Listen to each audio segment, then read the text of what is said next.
Beneath the roar of guillotines and the cries for liberty, equality, and fraternity, the French Revolution left behind more than shattered thrones and rewritten laws.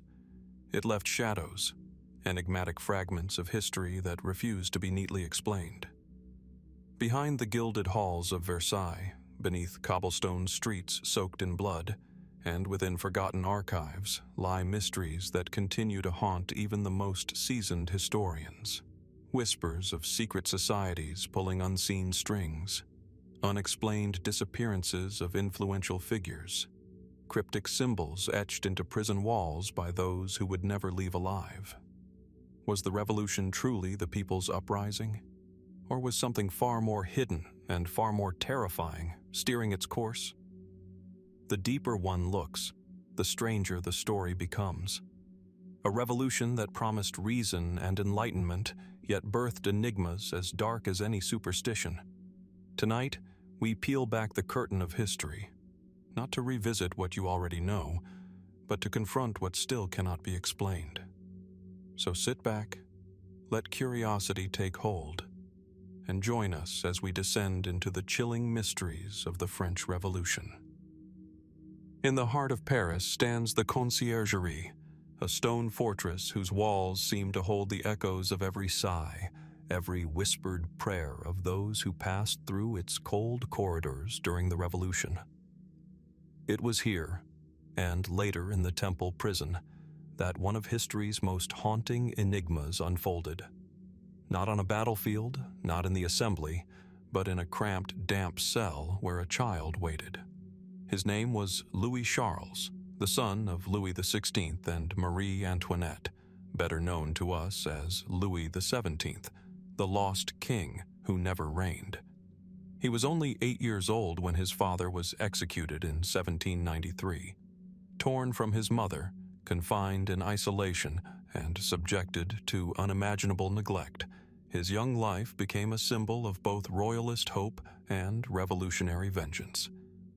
But the true fate of Louis XVII remains one of the most perplexing mysteries of the French Revolution. According to official accounts, the boy died in captivity on June 8, 1795, at the age of just 10. His small body was allegedly buried in a mass grave, indistinguishable among countless others who perished in the turmoil of those years. Yet, from the very moment of his reported death, doubts emerged. How could the last son of a king, heir to the most powerful monarchy in Europe, vanish into obscurity without certainty?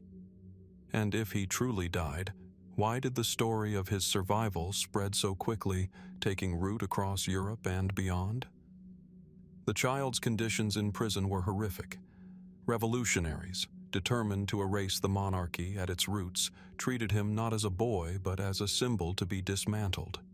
He was locked in solitary confinement, denied proper food, medical care, or even human contact for months. Some guards spoke later of his silence, his pale, sickly form shrinking with each passing day. His suffering was real, documented, and harrowing. But what happened next is far less clear. After his supposed death, rumors began to circulate. Some said that the boy who died in the Temple was not Louis Charles at all, but another child substituted in his place. Others whispered that sympathizers had smuggled him out of prison under the cover of night, replacing him with a dying orphan whose fate was sealed regardless. The very secrecy surrounding his burial seemed to invite suspicion. Could the revolution, so eager to publicize its triumphs, have hidden the end of a boy king?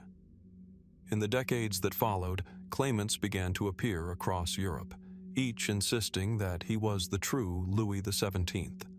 Some lived quietly in obscurity, others gathered followers, and even won sympathy from prominent royalists. There was Karl Wilhelm Naundorf in Germany, whose mannerisms and knowledge of Versailles convinced many that he was the lost Dauphin. There was Jean-Marie Hervagault in France, and later the mysterious Mathurin Bruneau. The list grew, a procession of would-be kings stepping forward from the shadows. Were they impostors seizing opportunity? Or could one of them truly have been the boy who slipped through history's grasp? Even Napoleon Bonaparte, years later, is said to have taken the possibility seriously enough to investigate. And across the continent, monarchs and ministers wondered, if Louis XVII had survived, what might it mean for France, for Europe, for the fragile balance of power built after the Revolution? The 19th century brought new efforts to resolve the enigma. When Naundorf died in 1845, his descendants continued to press his claim, arguing that his life story matched too closely with what only the Dauphin could have known. The French state refused to acknowledge them, but the doubt never fully disappeared. Modern science has given us tools the revolutionaries could not have imagined. In the late 20th century, preserved tissue believed to be from Louis XVII, a small heart removed during his autopsy, was subjected to DNA analysis. Comparisons were made with genetic material from Marie Antoinette's living relatives. The results appeared to confirm that the heart did indeed belong to the child of the executed queen. If so, it would suggest that Louis XVII truly did die in prison, just as the records claimed. And yet, even science does not silence mystery. Critics point out that the chain of custody of the heart is riddled with gaps, its journey across centuries clouded by chance and rumor. Could it have been misidentified, switched, or even deliberately altered? Historians remind us that DNA can offer probabilities, not certainties, when evidence has been handled and rehandled through the ages. There are still accounts from guards, priests, and revolutionaries themselves that contradict the official story. One attendant swore that the child he saw buried was not Louis Charles. Others insisted that sympathetic revolutionaries, quietly horrified at the boy's suffering, engineered his escape as an act of mercy. Some legends even place him across the ocean, carried to safety in the Americas, where he lived and died far from the shadows of Versailles. These tales blur the line between history and folklore. They echo the same yearning that surrounded Anastasia of Russia centuries later, the desire to believe that innocence might have escaped, that a royal child's life was spared from history's cruelty. But perhaps the true mystery is not only about whether Louis XVII survived, but why the uncertainty endures. Was it the revolution's secrecy that bred suspicion? Was it the human reluctance to accept the meaningless suffering of a child? Or was it simply that in times of chaos, stories take root where facts cannot? More than 2 centuries later, the question remains unsettled.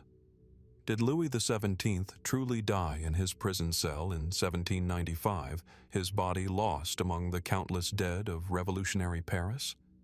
Or did he walk free, a forgotten prince hidden in plain sight, his identity scattered among the claimants who bore his name?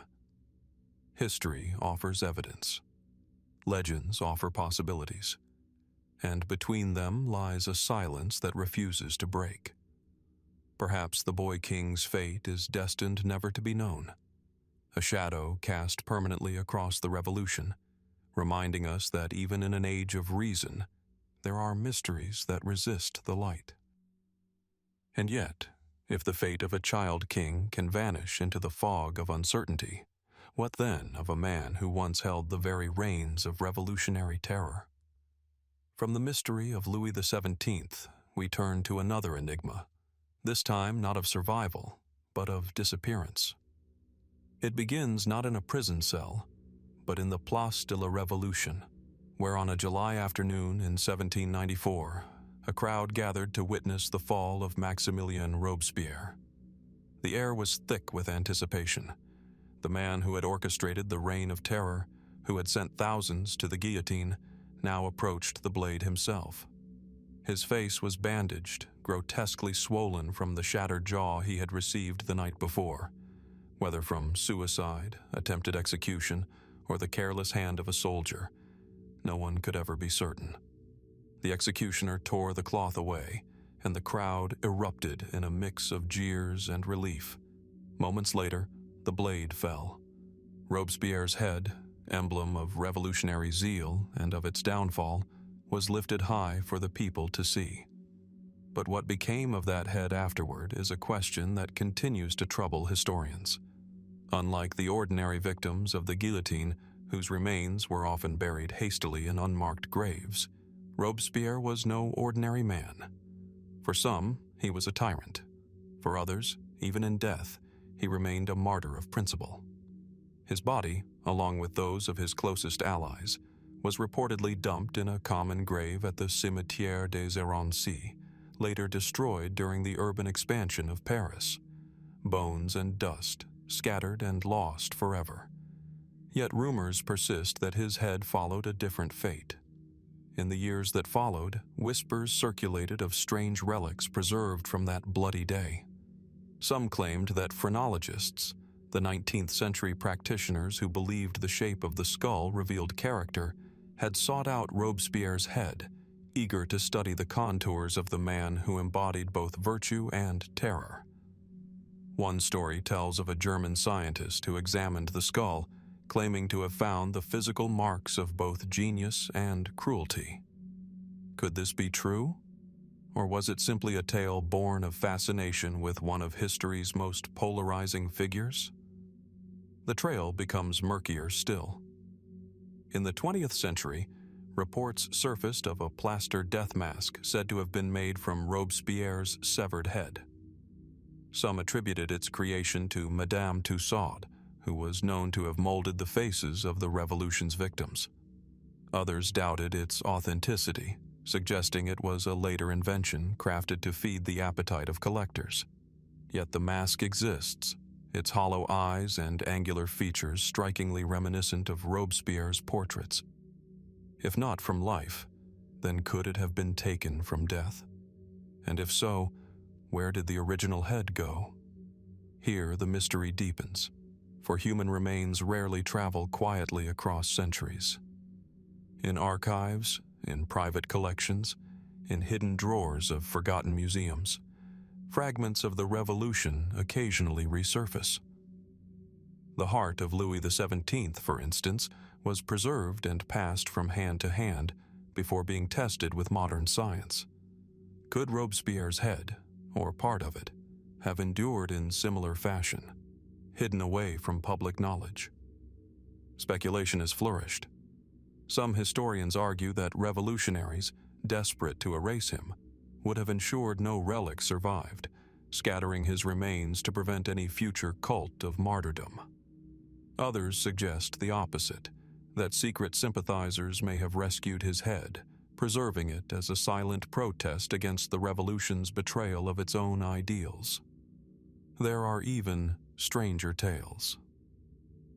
In the late 19th century, a French writer described encountering what he claimed was Robespierre's skull in a private collection, stored alongside other revolutionary curiosities. No evidence corroborated the account, but the very possibility kept the mystery alive. Could the head of the incorruptible still exist somewhere, mislabeled, hidden behind glass, or locked away in a box in some aristocratic attic? The fascination with Robespierre's lost head is not merely morbid curiosity. It speaks to the paradox of his legacy. Was he the defender of the revolution's highest virtues, sacrificing himself to the purity of its ideals? Or was he the architect of tyranny, consumed by the very terror he unleashed? To hold his head, or even a fragment of it, would be to possess a piece of that question, a tangible link to a man who remains both revered and reviled. Yet, despite centuries of searching, no verified remains have ever surfaced. The Cimetière des Errancis is long gone, paved over by modern streets. The bones it once held are untraceable, indistinguishable from the dust of the city itself. The supposed death mask remains disputed, its origins tangled in rumor and uncertain provenance. And so Robespierre's head has become less an object of fact than a symbol of absence, a relic defined by its disappearance. What does it mean that we cannot account for the head of the man who once held so much power, who stood at the very center of one of history's most transformative upheavals?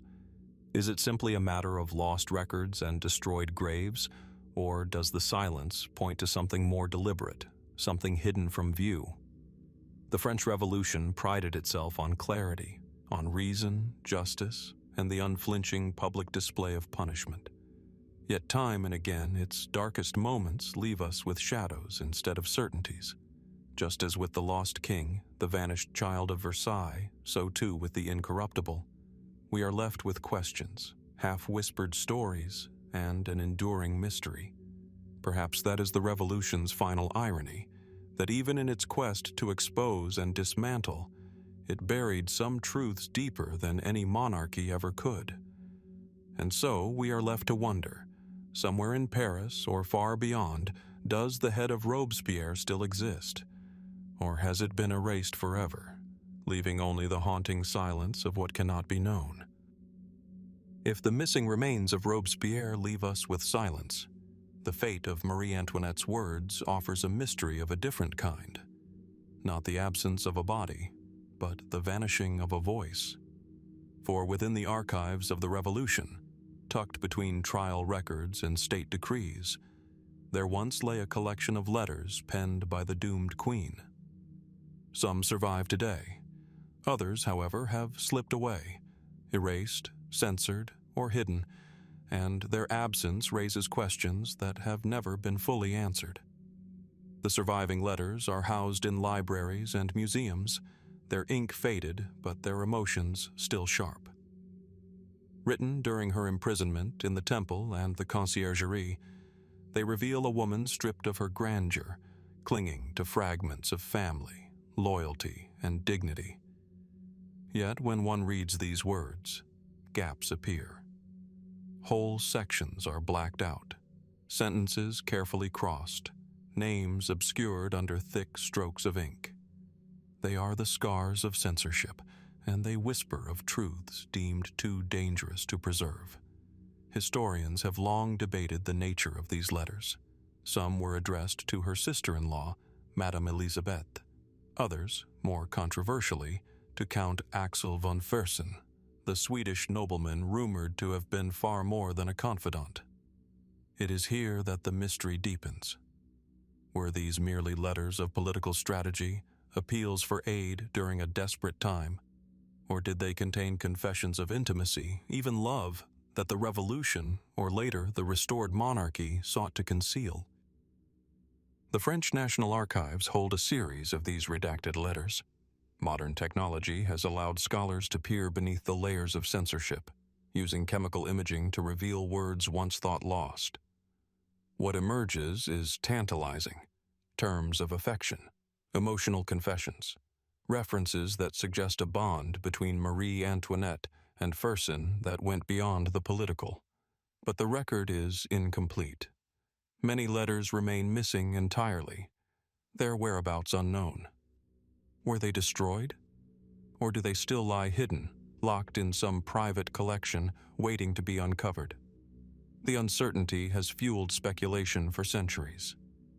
Some suggest that royalists themselves may have suppressed the letters, fearing that an intimate relationship would tarnish the Queen's legacy as a martyr of monarchy. Others argue that revolutionaries erased the words to preserve the narrative of a scheming foreign queen, devoid of tenderness or humanity. Still others whisper of theft, documents spirited away during the chaos of regime change, carried off by archivists, soldiers, or opportunists who recognize their value. And then there are stranger accounts.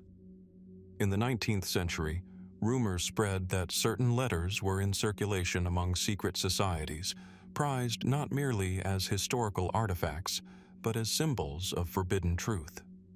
A few collectors even claimed to possess them, though none ever produced definitive proof. The lack of evidence only sharpened the intrigue. Could the missing letters be scattered across Europe, lying forgotten in dusty attics, or deliberately hidden to protect reputations centuries after the Queen's death? At the center of this enigma is the question of what Marie Antoinette truly revealed in her private correspondence. Was she reaching out to Fersen as a political ally, hoping for Swedish or Austrian intervention? Or was she writing as a woman in despair, clinging to the comfort of a trusted friend? And perhaps more. If the censored passages are any indication, the line between politics and intimacy was blurred. Yet the missing letters prevent us from knowing just how far that line was crossed. The story does not end in the archives. In 2016, a team of French scientists unveiled the results of new spectral imaging techniques applied to some of these letters. By analyzing the chemical composition of inks, they were able to reconstruct phrases concealed for more than 200 years. Words like beloved and tender friend emerged, adding fuel to the idea of a hidden romance. Still, the missing letters, the ones that might provide the clearest evidence, were nowhere to be found. As always, the most decisive pieces of the puzzle remained absent.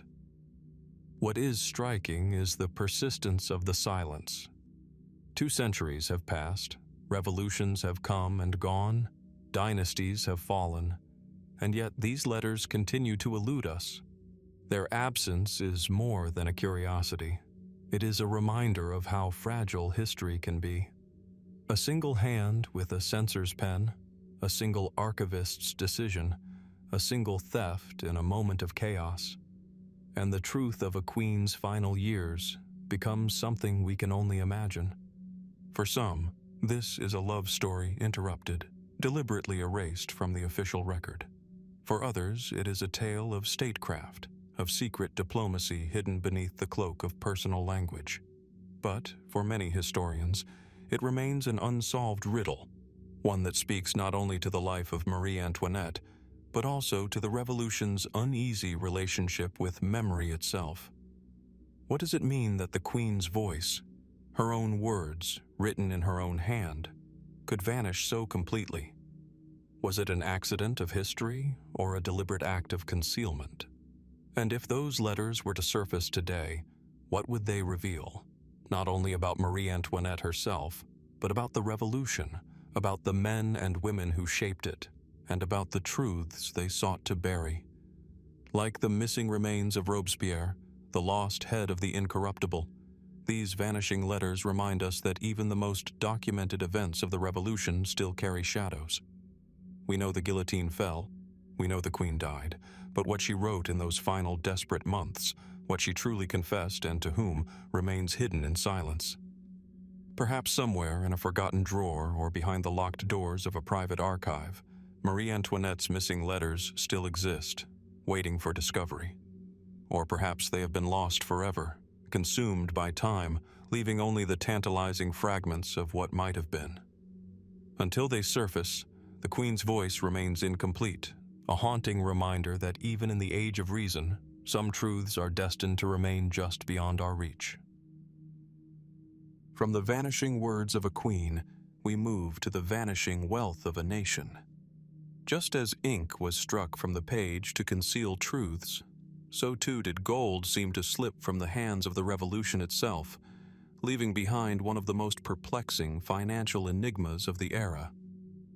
It is a story not of individuals, but of treasure, vast sums of gold and silver that once flowed through the coffers of the monarchy and the revolutionary government, only to disappear into shadow. Picture Paris in the late 18th century. The Revolution is in full storm. Palaces are emptied, churches stripped, and noble estates confiscated in the name of liberty and equality. Wagons creak through the narrow streets, laden with chalices, gilded crucifixes, and coins seized from aristocrats and clergy alike. By decree, this wealth was to serve the Republic, converted into assignats, paper currency issued to stabilize a collapsing economy. Yet for all the records of seizure, the inventories of confiscated riches, there remains a troubling silence. Not all of it can be accounted for. Historians know that much of the treasure was indeed melted, sold, or transported to the mint, but gaps in the ledgers raise unsettling questions. Where did certain shipments vanish? How could inventories show one sum in the provinces, yet a smaller figure upon arrival in Paris? Were the discrepancies merely clerical errors born of chaos, or signs of something more deliberate? One particularly enduring mystery surrounds the treasury of the Tuileries Palace, seized after the fall of the monarchy in 1792. Eyewitnesses describe carts leaving the palace filled with strongboxes, jewels, and coins, destined for the vaults of the Revolution.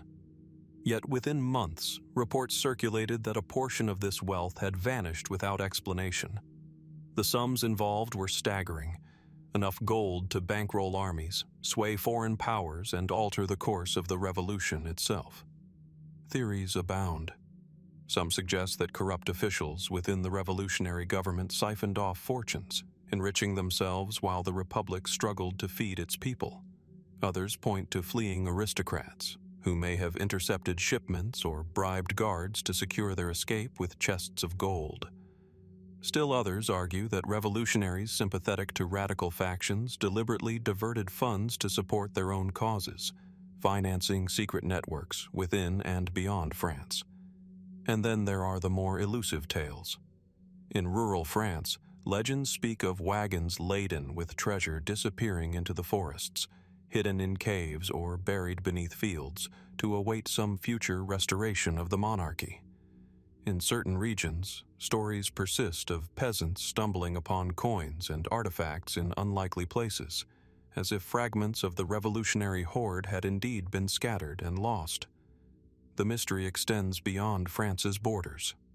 Diplomatic records from neighboring states make reference to sudden, unexplained influxes of French gold. Was this wealth stolen, smuggled across borders, and laundered through sympathetic courts? Or was it offered deliberately, a hidden diplomacy financed in secret while the revolution publicly denounced kings and emperors? One of the most curious strands of the story involves reports from the port of Brest, where shipments of confiscated treasure were said to have been loaded onto ships bound for safekeeping. Some believe the gold was sent abroad to pay for weapons, mercenaries, and supplies. Others claim it was diverted at sea, intercepted by privateers or foreign agents who ensured it never reached its destination. The ocean, as always, keeps its secrets well. By the 19th century, the disappearance of revolutionary gold had taken on the aura of legend. Treasure hunters scoured the French countryside, convinced that caches of bullion lay buried in forgotten cellars or hidden beneath ruined abbeys. Writers embellished the tale, weaving connections between the missing hoard and secret societies, hinting that the gold may have been used to fund conspiracies long after the revolution had ended. Modern historians, cautious of romantic tales, note that much of the wealth may simply have been lost to corruption and inefficiency. In a time of upheaval, records were poorly kept, and money often changed hands too quickly to be tracked. Yet even the most pragmatic scholars admit that certain sums are difficult to explain, their disappearance too sudden, too absolute. And so the enigma persists. Did the revolutionary gold truly vanish into hidden vaults, waiting for some future claimant to unearth it? Was it swallowed quietly by the greed of officials who masked theft behind the smoke of political chaos? Or was it transformed into secret instruments of diplomacy, fueling deals that shaped Europe in ways the public was never meant to know? The archives provide fragments, but never the whole picture. A missing ledger page here, a conflicting inventory there, the sudden silence of shipments that were never recorded again. Each gap is like a hollow in the historical record, a space where certainty should be, yet is not. It is tempting to imagine that somewhere, beneath the cobblestones of Paris, or the soil of a forgotten estate, treasure still lies buried, untouched since the days of the guillotine and the barricade. But perhaps the true treasure is not gold at all, but the story itself.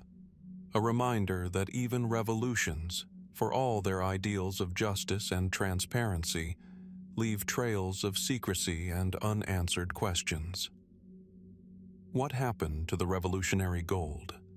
Did it dissolve into the air of corruption, vanish across borders, or lie hidden still, waiting for discovery? The silence of history offers no answer. And so, like the lost head of Robespierre or the missing letters of Marie Antoinette, the disappearance of revolutionary wealth remains an open wound in the fabric of the past, a mystery that continues to glimmer like gold itself just beyond our grasp. If wealth could vanish into silence, leaving only shadows in ledgers, then what of the silences that linger in stone?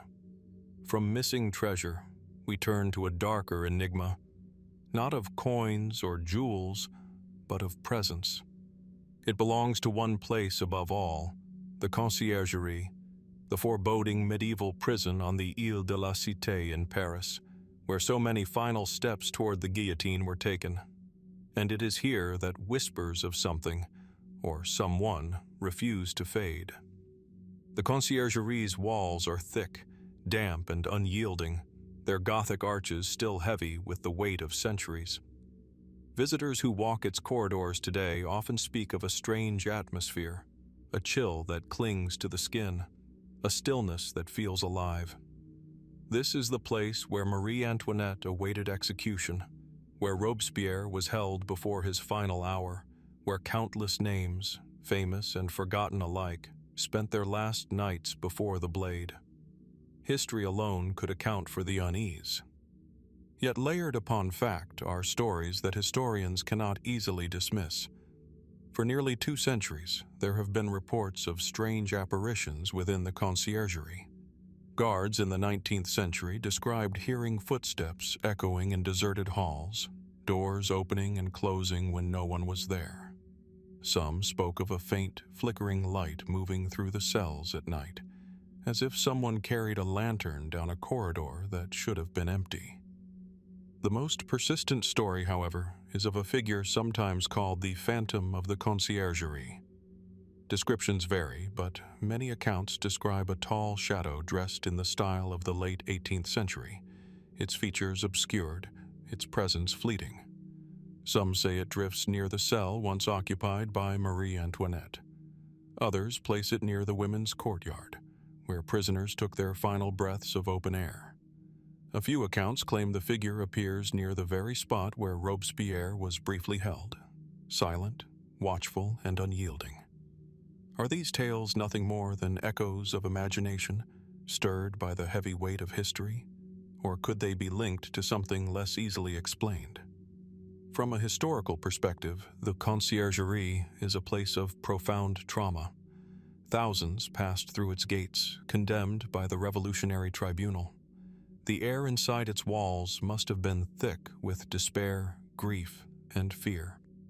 Psychologists today might argue that such environments affect the mind, that visitors project their own unease into shadows and sounds, creating phantoms out of memory.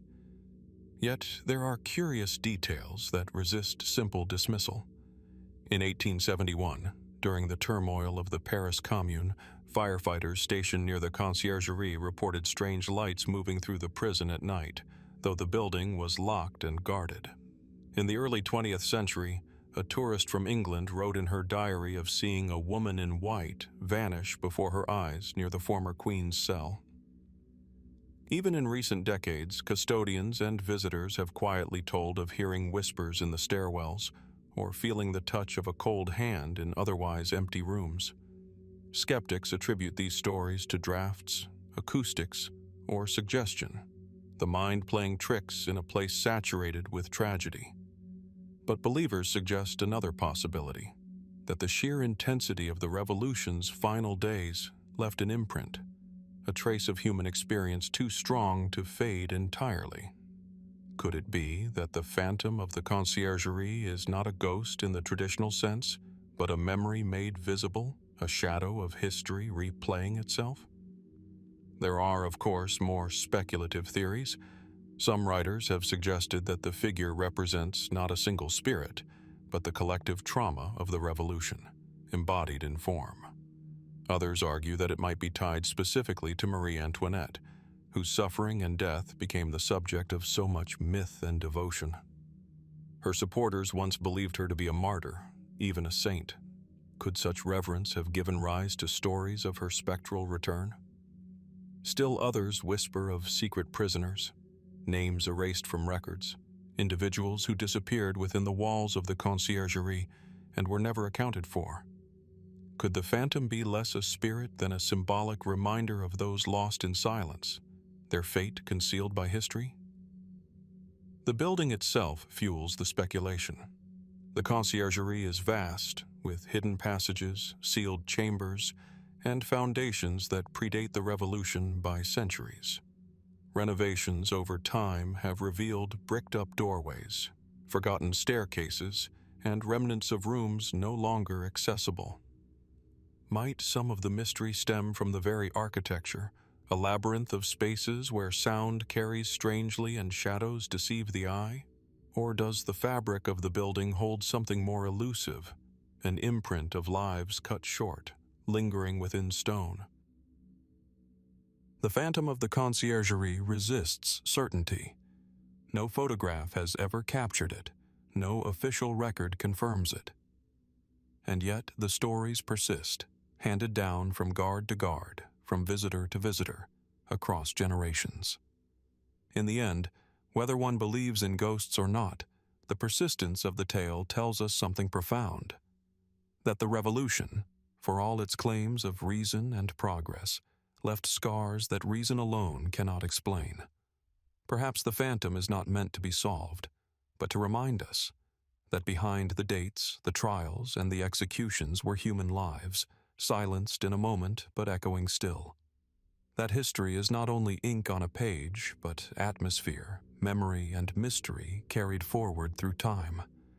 And so, as with the lost gold, the missing letters, and the vanished remains, the Conciergerie holds its secret close. Is the phantom merely imagination, born from centuries of fear and memory? Or does some presence truly linger within those walls, a witness that refuses to leave the stage of history? The question remains unanswered. But when one stands in the darkened halls of the Conciergerie, where the air is thick and the silence heavy, it is difficult not to wonder who or what still walks there, still. From the lingering specter of the Conciergerie, where silence clings to stone like a shroud, we turn now to another mystery tied to Marie Antoinette, one not of shadows, but of glittering brilliance lost to history. If the phantom evokes the restless spirit of the Revolution, then her missing diamonds remind us that even objects, once imbued with power and symbolism, can vanish without explanation. Imagine for a moment the opulence of Versailles in the late 18th century. Marble galleries polished to perfection, golden chandeliers casting 1,000 points of light, and courtiers in silk and lace moving beneath frescoed ceilings. Amid this splendor, few things shone brighter than the jewels of the Queen. Diamonds, sapphires, rubies. Her collection was said to rival those of the greatest monarchies of Europe. To her admirers, the gems embodied majesty and refinement. To her critics, they symbolized excess, arrogance, and the extravagance that would one day lead to her downfall. Among these treasures were several extraordinary diamond pieces, necklaces, brooches, and tiaras crafted by the finest jewelers of Paris. They were not merely ornaments, but instruments of political theater, objects worn to dazzle ambassadors, to convey stability and power, to remind all who saw them that France remained at the pinnacle of culture and wealth. And yet, as the Revolution gathered momentum, these dazzling tokens of monarchy began to slip into shadow.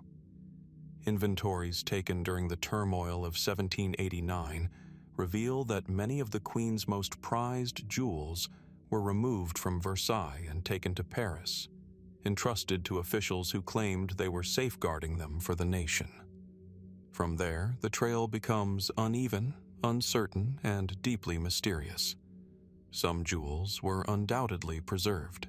Today, certain diamonds once belonging to Marie Antoinette are displayed in museums, their provenance carefully traced through centuries. A handful even survived in private collections, passed down by exiled royals or discreetly sold to sympathetic families abroad. But the fate of others is less clear.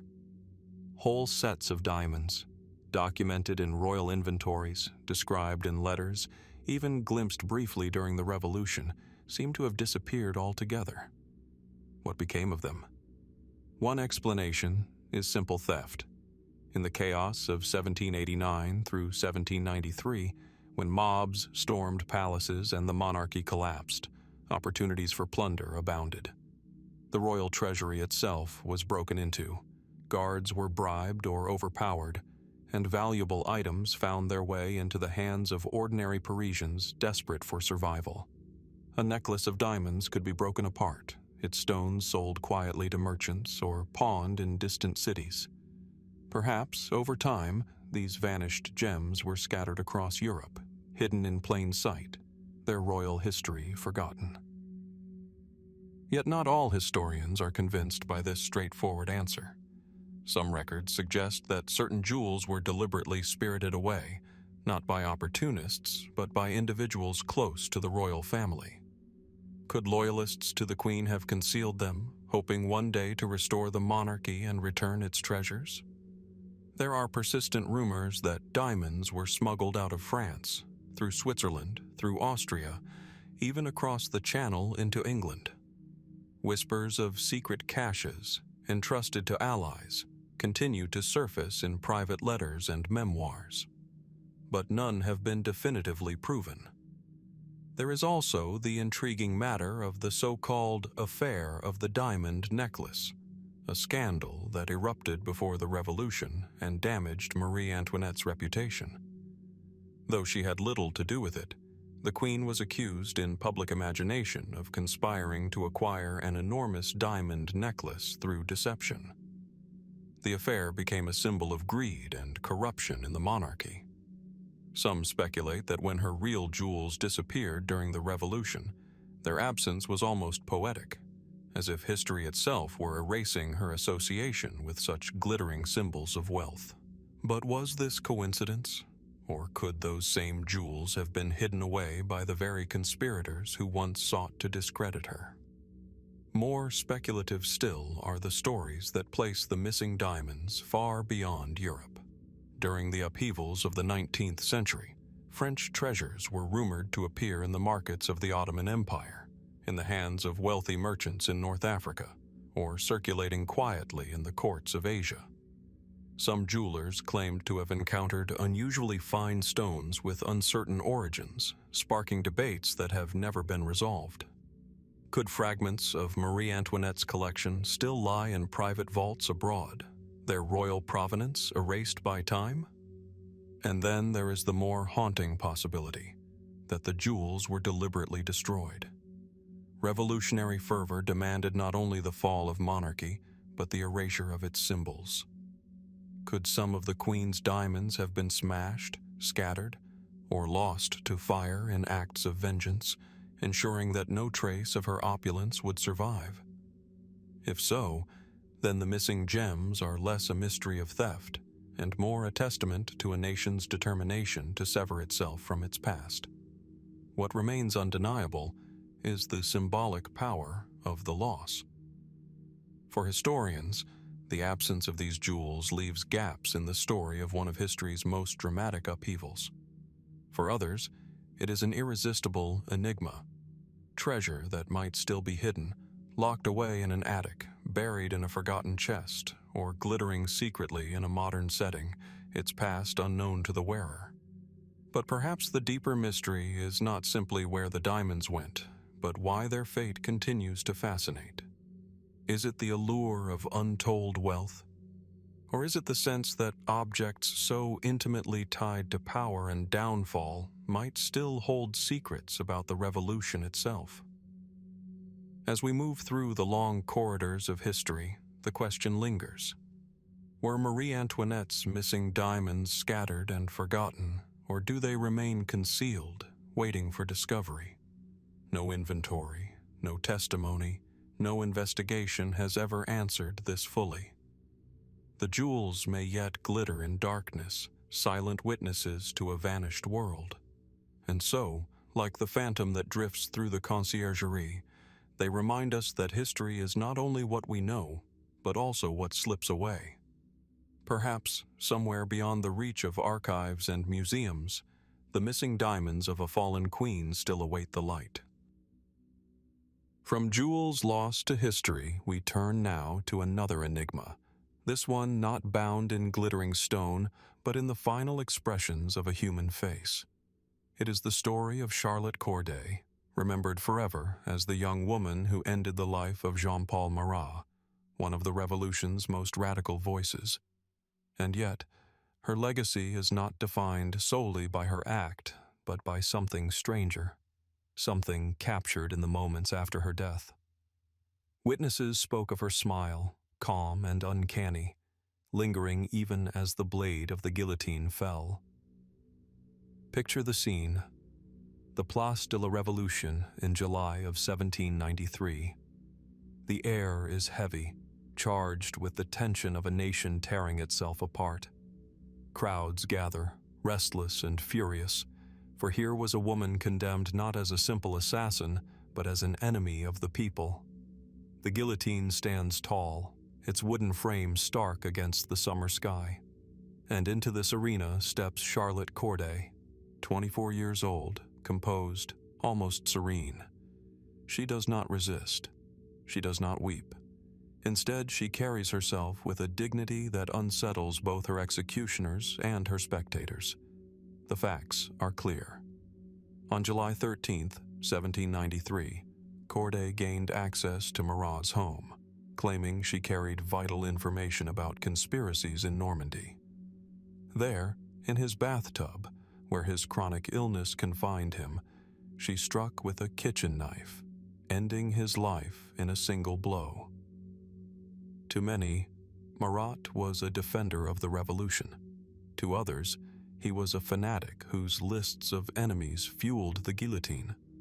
Charlotte believed she was saving France from bloodshed. Her act, however, only deepened the violence. But what makes her story truly haunting is not merely the assassination, nor even the trial that swiftly condemned her.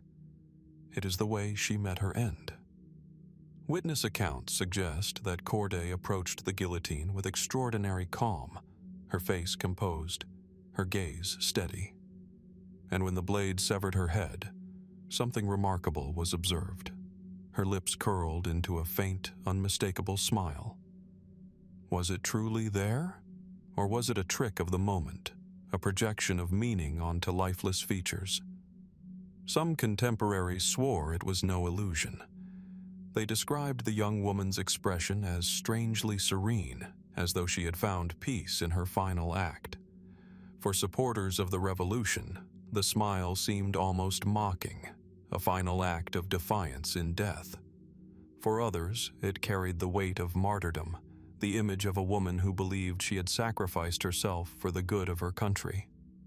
And then there is the even stranger account, recorded by some witnesses, that after her execution, an executioner lifted her head for the crowd to see and struck her cheek. To their astonishment, the face flushed red, as though with indignation. This unsettling detail blurred the line between life and death, between physiology and mystery. Was it merely the last reflex of the human body? Or was something more profound at work, leaving observers with the eerie impression that Charlotte Corday had not yet been silenced? Medical explanations offer one perspective. Scientists have long noted that muscles can contract briefly after death, that the human face may display fleeting expressions caused by residual nerve activity. The guillotine, swift and brutal, might even have made such phenomena more visible, producing the illusion of consciousness in severed heads. Could Corday's smile simply have been a physiological artifact, a quirk of muscle and blood mistaken for meaning? Yet the persistence of the story suggests it carried weight beyond science. In the collective imagination of revolutionary France, Corday's smile became a symbol, interpreted, reinterpreted, and mythologized. Royalists and moderates cast her as a noble heroine, her smile proof of her courage and righteousness. Revolutionaries painted her as a dangerous fanatic, her smile a chilling reminder that enemies of the people would embrace death rather than abandon their cause. And what of more speculative interpretations? Some have wondered if Corday's final expression reflected not mere physiology, but the strange power of belief. If she truly believed she had saved France, might her mind at the threshold of death have imprinted serenity onto her features? Could the human will, at its most intense, leave traces even in the body's final moments? Others reach for more esoteric explanations. In later centuries, spiritualists and occult writers seized on Corday's story as evidence of consciousness lingering after death, of the soul resisting its departure. Her smile, in this view, was not simply a muscular spasm, but a message, an imprint from beyond the veil. Such ideas remain firmly outside historical consensus, but their persistence speaks to the enduring mystery that her story evokes. And then there is the unsettling possibility that the smile was never there at all, that it was a story born from the imagination of those who saw her die. Crowds at executions often reported strange phenomena, glowing auras, divine signs, expressions transformed in death. In moments of collective intensity, perception blurs with interpretation. Could Corday's smile have been a narrative crafted in the minds of witnesses, later repeated until it became inseparable from her legend? Whether real or imagined, the smile matters because of what it represents. Charlotte Corday remains one of the Revolution's most enigmatic figures, not a leader, not a soldier, but a solitary young woman who altered the course of events with a single act. Her calm acceptance of death and the mystery of her final expression continue to unsettle historians. Was it serenity, defiance, or illusion? The guillotine silenced her voice, but perhaps not her presence.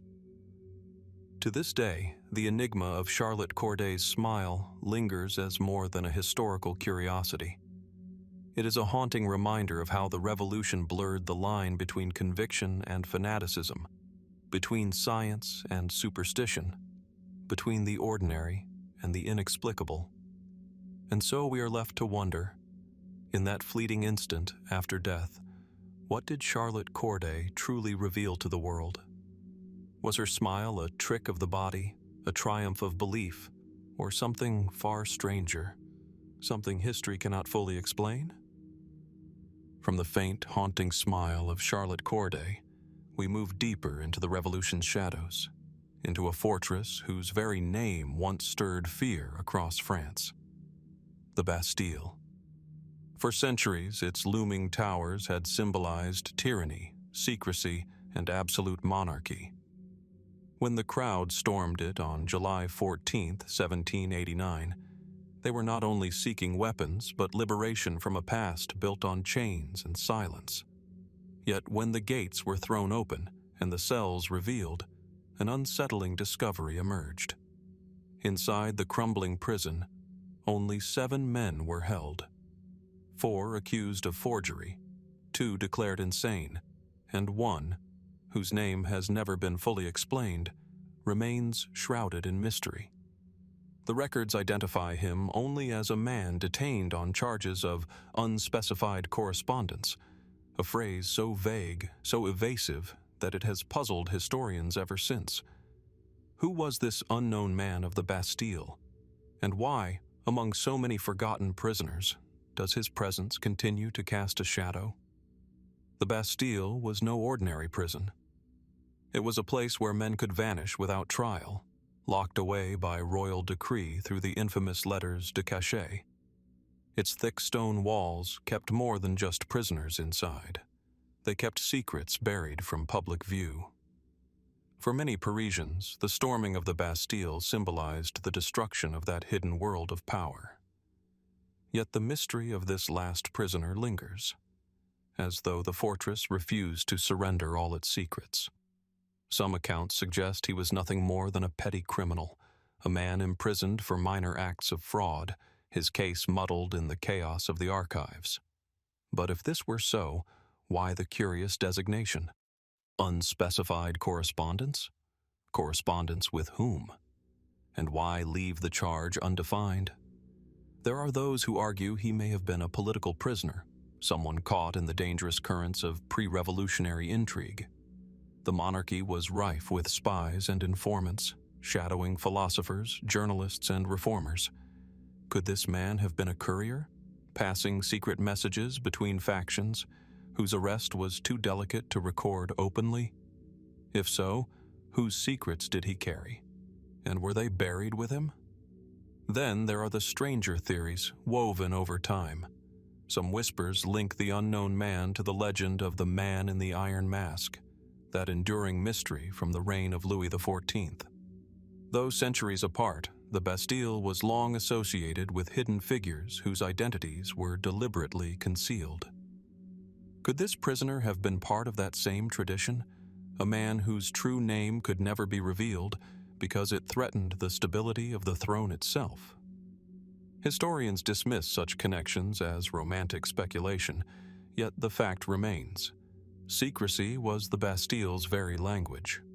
Other suggestions reach toward the world of international intrigue.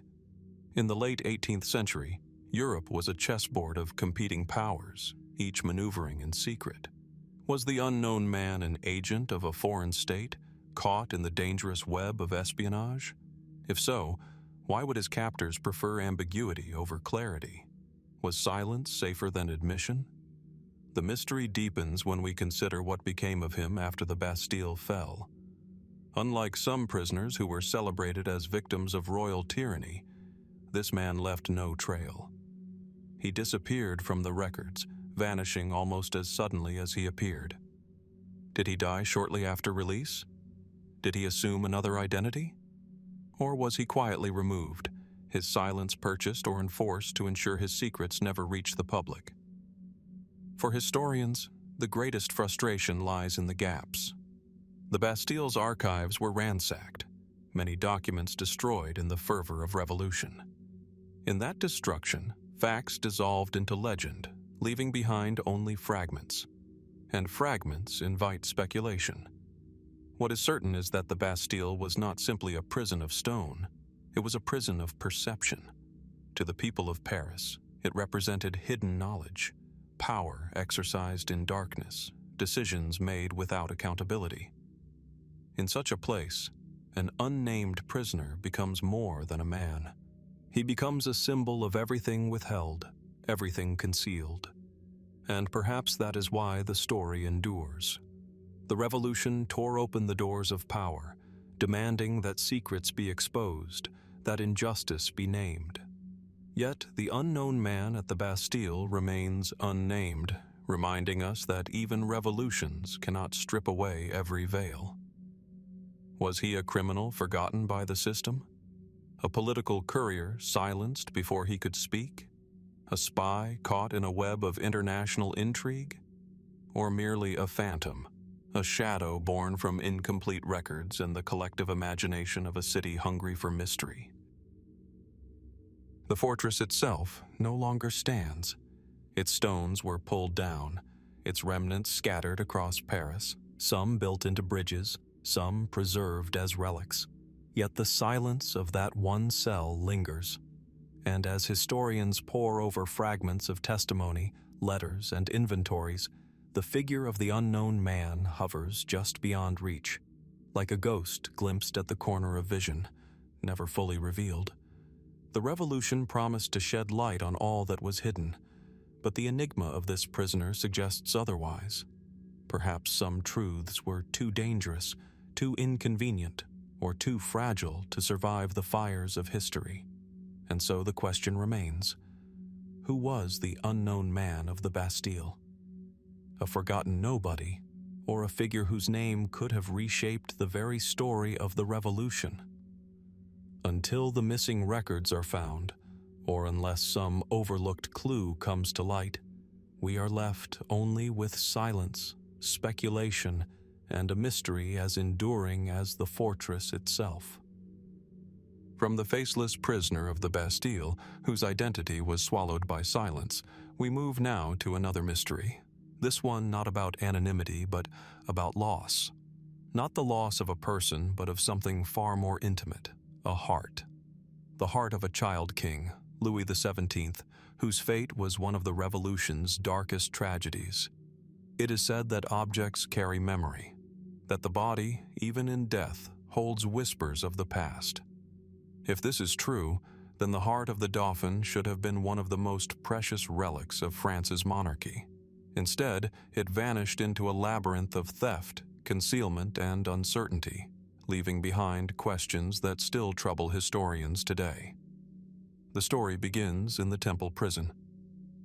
After the execution of Louis XVI and Marie Antoinette, their son, the young Dauphin, Louis Charles, remained confined within its walls. Once heir to the most powerful throne in Europe, he was reduced to a shadow, living in squalor and neglect. By 1795, at the age of just 10, the boy was dead. Official records cited illness, but many doubted the account. Whispers spread of poison, of foul play, even of a secret escape. His body was autopsied, as was custom. Here, the tale of the heart begins. Dr. Philippe Jean Pelletan, who oversaw the examination, reportedly removed the child's heart and kept it, claiming it was too sacred to be discarded. Some say he acted from reverence, others from ambition. In revolutionary France, where the monarchy had been dismantled, preserving the heart of a king's son was both a dangerous act and a defiant gesture. For a time, the relic remained in his possession. But what happened next reads less like the careful preservation of history and more like a Gothic mystery.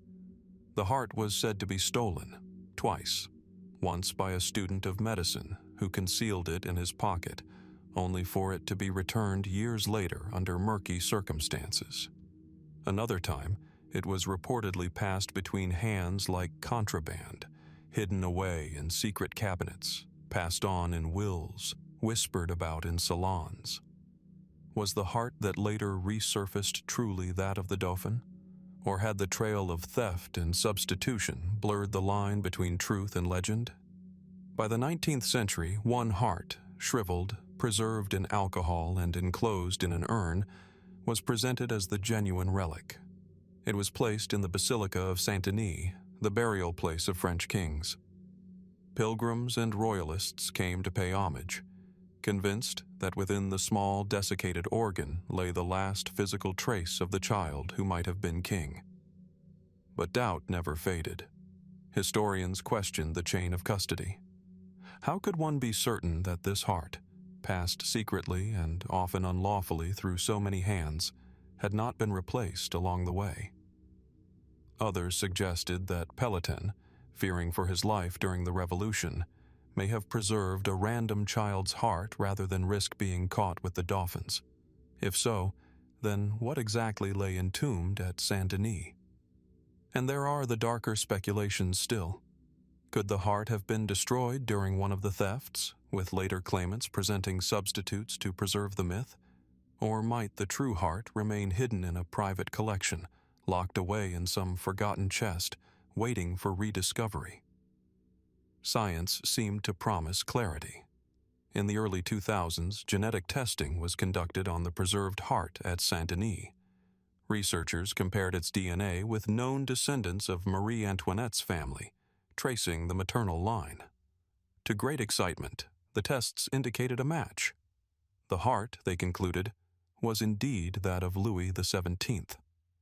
Many declared the mystery solved, and yet questions linger. DNA can confirm lineage, but it cannot confirm custody. It tells us that the tested heart belonged to a child of Marie Antoinette's bloodline, but not that it followed the exact unbroken path claimed through centuries of theft and secrecy. Could there have been more than one preserved relic? More than one child's heart in circulation? Could we be mistaking fragments of truth for certainty? Some royalist traditions continue to doubt the official story. They point to testimonies suggesting that Louis Charles may have been spirited away, replaced by a dying orphan whose body was presented in his stead. If so, then whose heart was truly preserved? And if the boy did escape, as rumors insisted for decades, then what became of him? And why has no definitive evidence ever surfaced? The disappearance and reappearance of the Dauphin's heart occupies a peculiar place in revolutionary history. It is at once tangible, an object one can see, touch, and test, and yet shrouded in all the ambiguity of legend. It reminds us that even science cannot always strip away the layers of secrecy and symbolism that cling to the past. And so the heart, small and fragile, continues to raise questions larger than itself. Was it an object of devotion, smuggled and preserved at great risk? Was it a symbol manipulated by those who longed for the monarchy's return? Or was it simply a relic of uncertain origin, mistaken for what people most desired it to be? The Basilica of Saint-Denis holds it still, entombed among the kings and queens of France. Visitors may look upon it and believe they are gazing at the last remnant of Louis XVII. Yet the story of thefts, substitutions, and doubts ensures that belief and certainty remain forever apart.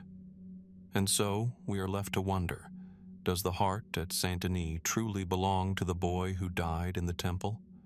Or is the real relic still out there, concealed, forgotten, or perhaps lost forever?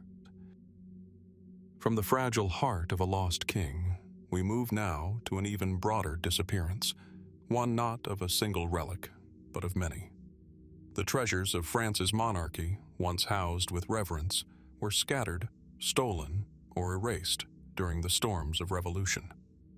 Their vanishing tells a story not only of physical objects lost to time, but of a nation's attempt to sever itself from its own past. Step inside the Basilica of Saint-Denis, just north of Paris. For centuries, this vast Gothic church was the final resting place of French kings and queens. Its soaring arches and shadowed crypts sheltered tombs that told the story of monarchy itself, from the earliest medieval dynasties to the Bourbons. Within its walls rested the crown jewels of the monarchy, not only gold and gemstones, but bones, hearts, and symbols of sacred kingship. To enter Saint-Denis before the Revolution was to walk among centuries of history materialized in marble, bronze, and reliquary. But when the Revolution reached its violent zenith, this sanctuary became a target. In 1793, the National Convention ordered the destruction of royal tombs.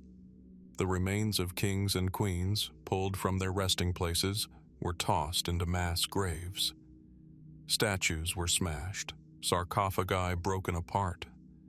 Relics that had once been revered as sacred, even miraculous, were suddenly desecrated as symbols of tyranny. And here begins the mystery.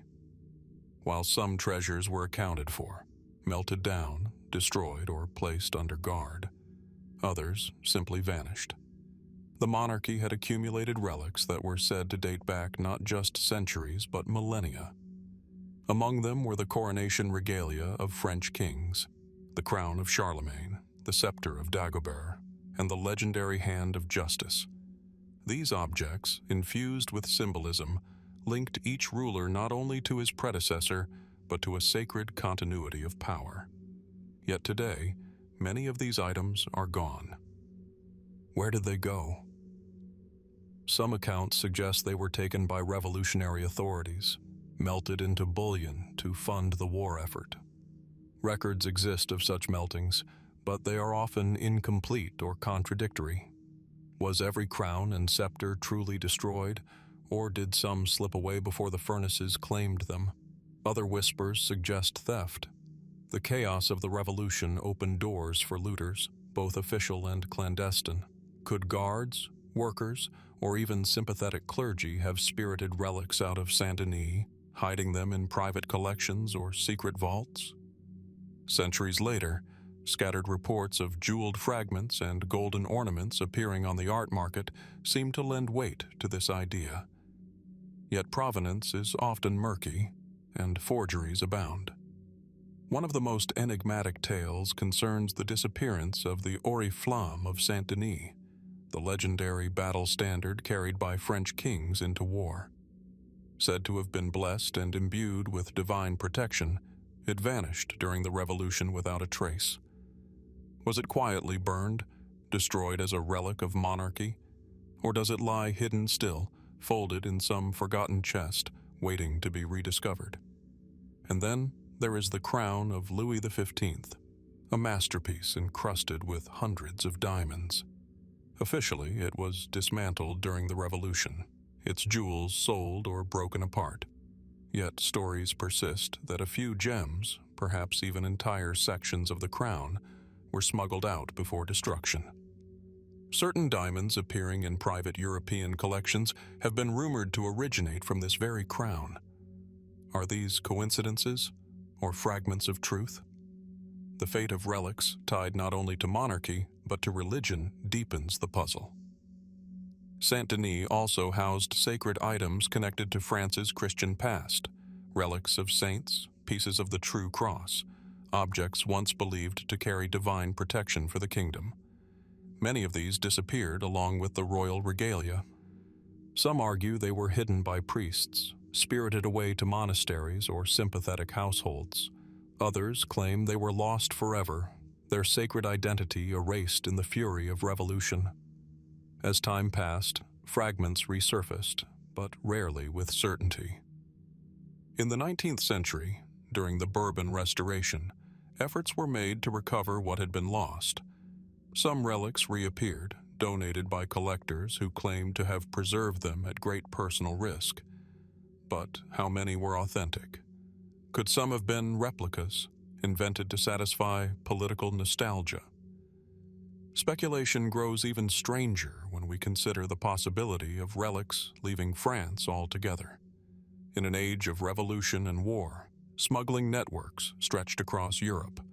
Could certain treasures of the French monarchy have been carried abroad, to England, Austria, or beyond, hidden within noble households or sold quietly to foreign courts? Some historians note that rumors of French royal artifacts circulated as far away as the Ottoman Empire and even in Palestine, though no definitive evidence has ever been found. The question of what truly vanished and what survived remains unresolved. The revolution was chaotic and record-keeping inconsistent.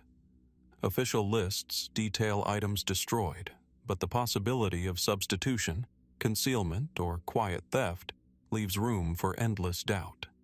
Was everything truly obliterated in the fires of revolution, or do fragments of France's sacred monarchy still lie hidden in plain sight?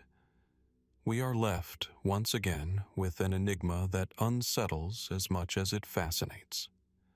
The vanished relics remind us not only of what was lost, but of the deliberate attempt to erase centuries of continuity. And yet, the very fact that mysteries remain, that objects may still be missing, hidden, or disguised, suggests that the past resists erasure. What became of the royal relics of France? Were they truly destroyed in the fires of revolution, or are some of them still out there, waiting in silence? Perhaps in a private collection, misidentified as mere curiosities, or perhaps beneath the very stones of Saint-Denis itself, concealed in a forgotten crypt. The Revolution sought to sever France from its monarchy, to destroy not only a dynasty, but its memory. Yet the mystery of the vanished relics endures, a reminder that history can never be fully buried. And so we are left to ask, if these treasures of power and devotion still exist, hidden beyond our sight, what might their rediscovery mean for how we understand the Revolution? and the monarchy it tried so hard to erase? From the vanished relics of the monarchy, we move now into a different kind of disappearance, less of gold, jewels, or sacred objects, and more of certainty itself. For in the years before the Revolution erupted, whispers circulated of visions and warnings, uncanny predictions that seemed to pierce the veil of time. Few stories embody this sense of eerie foresight more vividly than the so-called Prophecies of Cazotte. Picture Paris in the late 1780s, salons illuminated by candlelight, filled with the hum of conversation, laughter, and heated debate. Philosophers, courtiers, and writers gathered to trade ideas in the twilight of the Ancien Regime, unaware of how swiftly the ground beneath them was shifting. It was in one such gathering, according to accounts passed down, that a soft-spoken writer made a series of predictions so precise and so chilling that they still unsettle historians today. Jacques Cazotte was no ordinary man of letters. Born in 1719, he lived much of his life quietly, producing poetry, translations, and novels. Yet beneath his literary career, he harbored an interest in mysticism and esoteric thought. He was fascinated by secret societies, by the possibility of prophecy, by the belief that hidden truths governed the fate of men.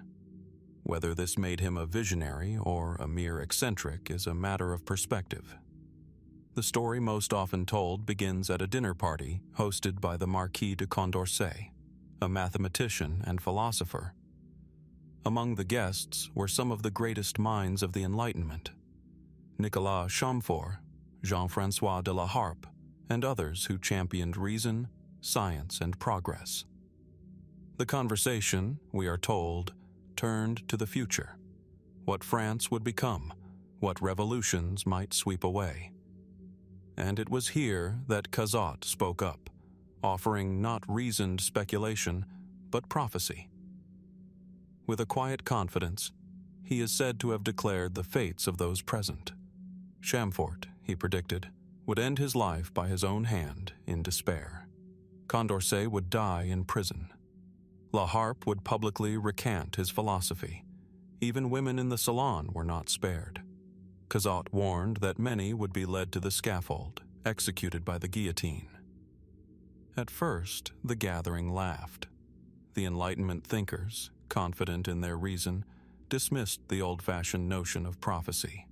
But as years passed, the laughter faded. One by one, the predictions aligned with reality. Chamfort, indeed, attempted suicide rather than face imprisonment during the Revolution. Condorcet died in a cell in 1794. La Harpe, imprisoned during the Terror, emerged deeply religious, his old philosophies abandoned. How could Cazotte have known? Skeptics argue that the story itself may be apocryphal, crafted after the fact to make Cazotte appear prophetic. The earliest written version of the tale comes from Jean-François de la Harpe, who published it years later. Could La Harpe have exaggerated or even invented the prophecy as a dramatic reflection of events already lived? It is possible. Memory, especially of traumatic times, is often reshaped by hindsight. Yet the tale does not end there. Other accounts suggest that Cazotte himself later became a victim of his own prophecy. Arrested during the Terror for suspected royalist sympathies, he was sentenced to death. Unlike many others, he met his fate with quiet dignity, executed by the guillotine in 1792. If he had indeed foreseen the deaths of others, had he also foreseen his own? Here the mystery deepens. Was Cazotte a man with uncanny foresight, a rare intuition sharpened by his mystical leanings? Or was the prophecy a parlor tale, remembered, and perhaps embellished, by those who survived to tell it? Historians remain divided. Some see in the prophecies of Cazotte nothing more than a retrospective legend, a story shaped to give meaning to the chaos of the Revolution. Others argue that Cazotte, as an astute observer of politics and society, may have simply guessed at what was to come. The Enlightenment thinkers he addressed were outspoken, radical voices. In an age of upheaval, their downfall was not entirely unimaginable. But even if Cazotte's words were a shrewd analysis disguised as prophecy, why did they strike so uncannily close to the truth? Why did they resonate so powerfully that they survived, retold and reshaped across generations? Some fringe theories go further, suggesting that Cazotte tapped into something beyond ordinary perception. His interest in mysticism and secret societies has led some to speculate that he may have been part of esoteric circles claiming access to hidden knowledge, whether through astrology, divination, or spiritual insight. To believers in such possibilities, his prophecies are not coincidence but evidence of a deeper, mysterious order beneath history's surface. Others turn the mystery on its head. Perhaps the very fact that his prophecy survived indicates deliberate construction. In this view, the tale of Cazotte's predictions served as a kind of cautionary allegory, an Enlightenment tragedy reframed as fate.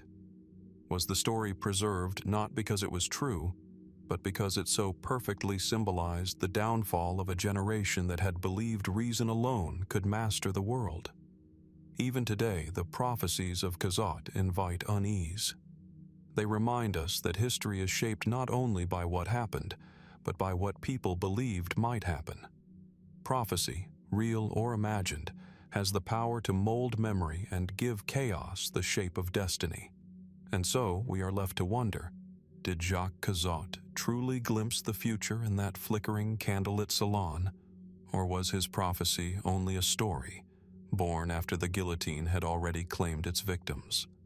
Was he a visionary touched by the strange currents of fate, or merely a writer whose tale grew into legend? The Revolution devoured not only kings and queens, but also philosophers, poets, and prophets. Yet the words attributed to Cazotte still echo, part warning, part riddle, part haunting reminder that in times of upheaval, the line between foresight and imagination grows dangerously thin.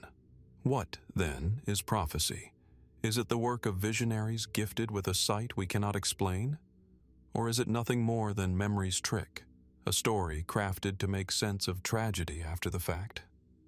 Perhaps, like so many mysteries of the French Revolution, the truth lies hidden somewhere between reason and imagination, waiting for us to recognize it. From the eerie foresight of Cazotte's prophecy, we move now into the tangible, the heavy silence of a single room, where history was not foretold, but enacted in blood. It is here, in the shadow of Paris, that one of the Revolution's most infamous figures met his end. A man whose life was lived in fever, whose death became an icon, and whose relic, the bathtub in which he spent his final hours, remains a subject of troubling mystery. Jean-Paul Marat, journalist, doctor, and radical voice of the Revolution, was a man both revered and reviled. To his supporters, he was a defender of the people, exposing corruption and demanding justice. To his enemies, he was a fanatic, inciting violence with each printed word. But Marat's life was marked by torment, a debilitating skin disease that forced him to spend much of his time immersed in water, soothed only by the cool relief of a bath. Imagine the scene: a cramped apartment on the Rue des Cordeliers, humid, the air heavy with the smell of ink and damp cloth. Papers are scattered across the floor, candles burn low, and in the center of the room sits the strange centerpiece of Marat's existence, a large, deep bathtub, wooden on the outside, lined with copper or tin within, adapted so he could write and work while submerged. It was more than a vessel of comfort. It became, quite literally, the stage of his last act. On July 13th, 1793, Charlotte Corday, a young woman from Normandy, gained entry to Marat's apartment. She approached the bathtub with a petition in her hand, and as Marat leaned forward to read, she plunged a knife into his chest. His blood spilled into the water, mixing with the cool bath that had so often been his only relief. Within moments, The friend of the people was dead, and his bathtub forever stained with the weight of that history. The image would be immortalized by Jacques-Louis David in one of the Revolution's most enduring paintings, The Death of Marat. Yet while the painting survives in clarity, the bathtub itself drifts in and out of history like a ghost. What became of this object, the very site of one of the Revolution's most defining assassinations? For a time, it was preserved. Accounts suggest the bathtub was moved to the headquarters of the Cordeliers Club, where it became almost a relic of political martyrdom. People came to view it, to remember Marat, to sanctify his sacrifice. In the fever of the Revolution, it was not seen as a mere household object, but as a vessel of devotion, a container that had held the lifeblood of the Revolution's fiercest defender. But after the Revolution's storms subsided, after Robespierre fell and the terror ended, reverence turned to discomfort. The cult of Marat dwindled. His memory, once exalted, was increasingly associated with excess and bloodshed. And the bathtub? It seemed to vanish, leaving behind only fragments of uncertain testimony. Some claim it was destroyed deliberately, melted down for its copper lining, as France sought to erase the darkest symbols of its revolutionary fury. Others insist it survived, hidden away in private collections, passed down quietly through the generations. Rumors have surfaced of bathtubs bearing the right description appearing in museums or storage rooms, only to be dismissed as replicas or misattributed artifacts. One story even suggests the bathtub was displayed in a provincial museum in Belgium before disappearing once again. What is fact and what is rumor?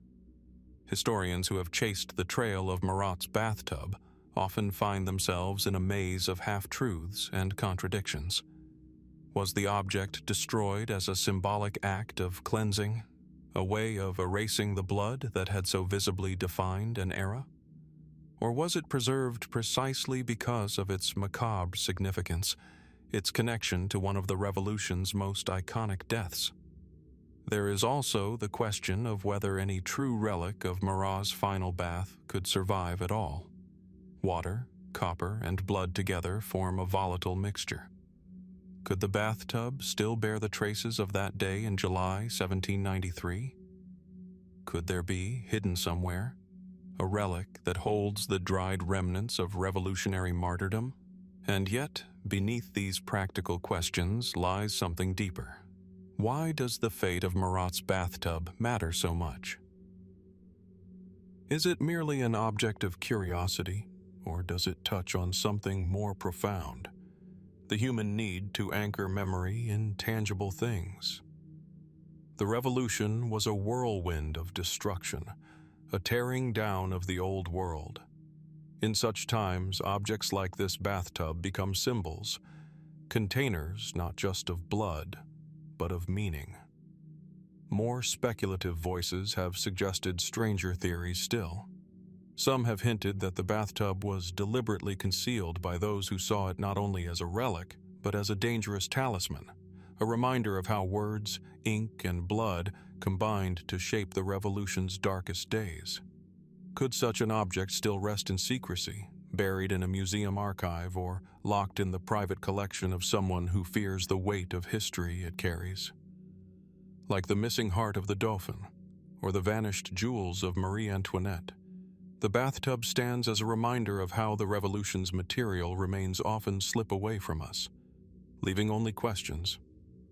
We are left with David's painting, the testimony of Corday's trial, and the echo of that cramped apartment where the air was heavy with ink and illness. But the bathtub itself, the blood-stained cradle of one man's martyrdom, remains elusive. Perhaps it was destroyed, reduced to scrap in memory, or perhaps it survives, hidden in plain sight, its history unrecognized by those who look upon it. And if it does, would we even want to see it? To look upon the copper basin and know that here, in this small, confined space, history itself shifted course. The strange case of Marat's bathtub leaves us with an unsettling thought. History does not always vanish in silence.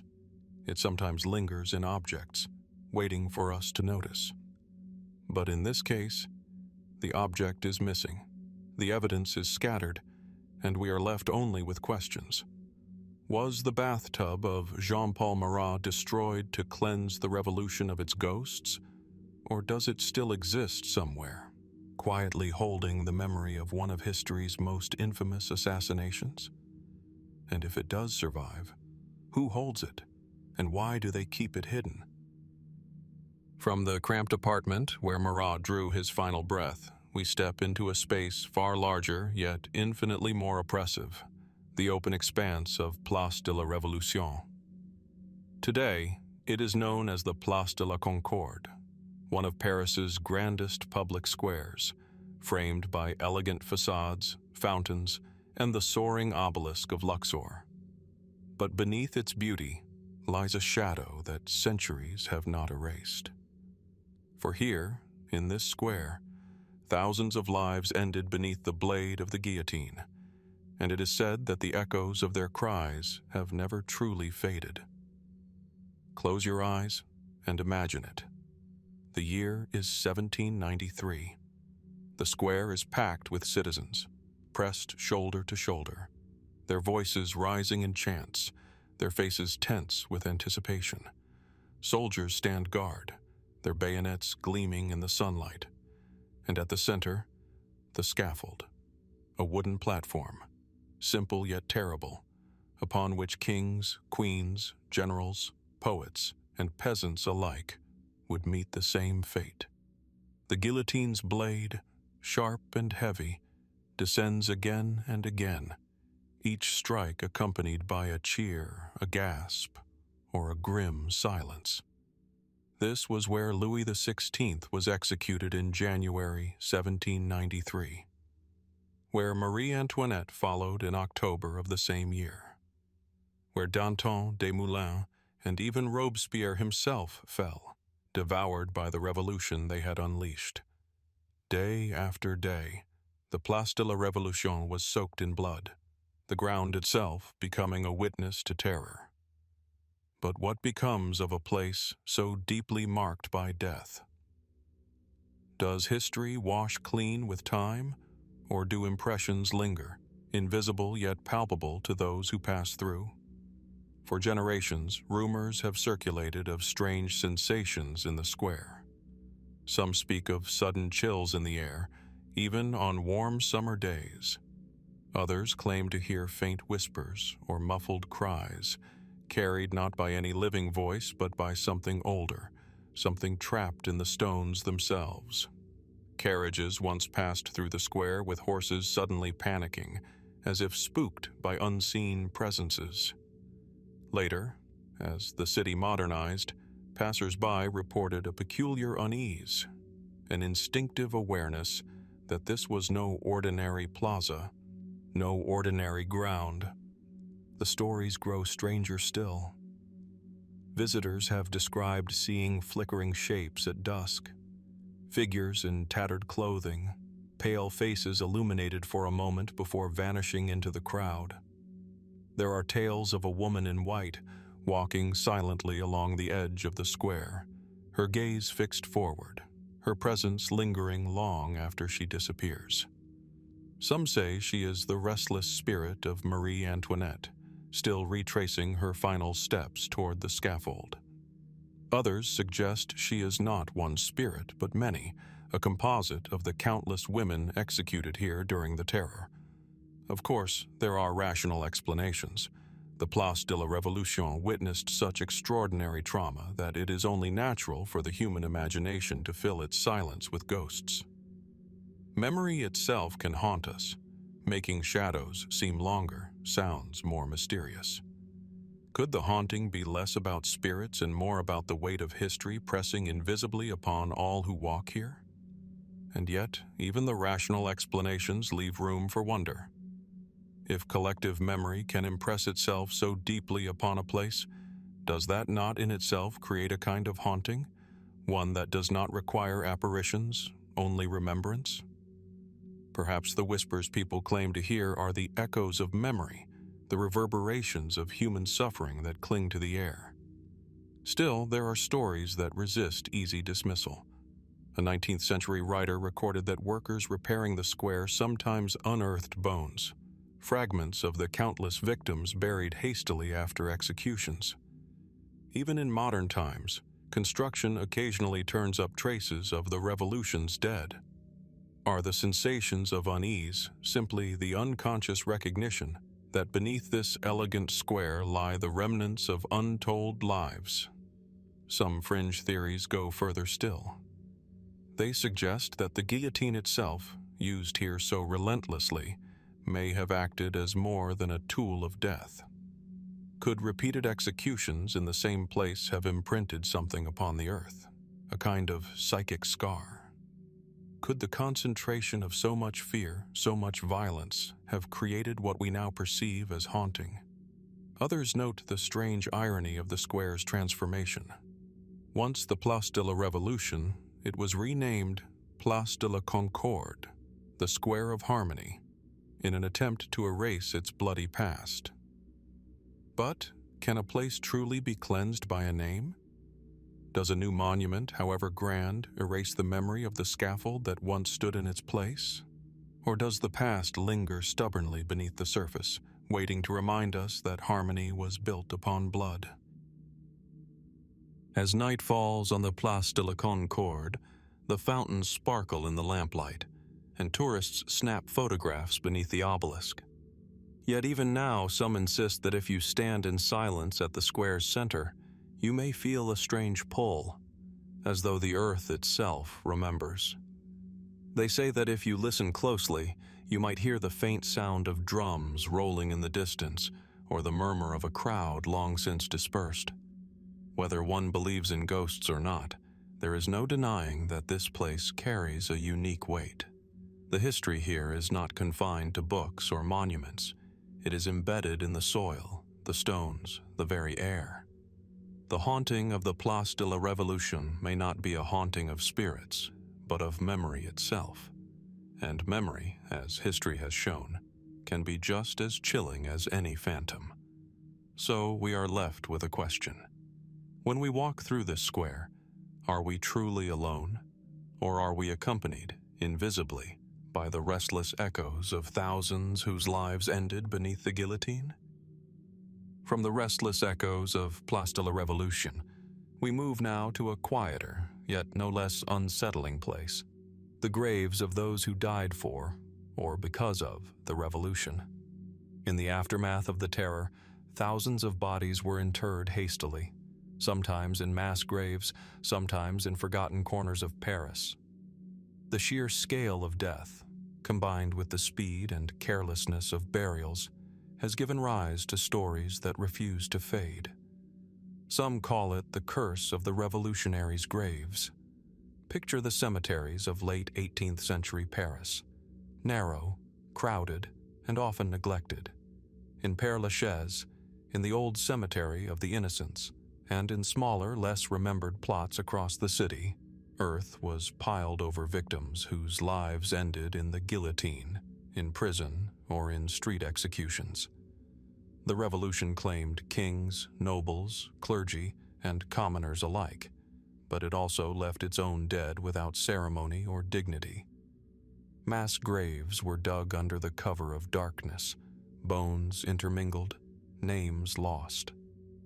The air hung heavy with smoke from pyres, the scent of blood long mingled with the soil. Yet even as time passed, locals began to speak of strange happenings around these burial sites. Footsteps in empty paths, whispers carried by the wind, shadows that moved contrary to the sun.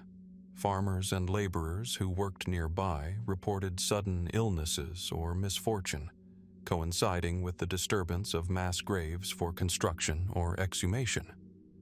Some believed the earth itself had been offended, and that the restless souls of the Revolution's victims had left a lingering curse. Historical accounts confirm that the exhumation and relocation of bodies were common in post-revolutionary Paris. Bones were moved to ossuaries, often without ceremony or record. Yet when these remains were disturbed, Some contemporaries reported inexplicable accidents, tools breaking, workers falling ill, animals refusing to enter the area. Could such misfortunes be coincidence, or is there something more? An echo of a city that had been soaked in blood and terror. The legends grew darker. Stories circulated of individuals who, having desecrated graves intentionally, found themselves haunted by visions.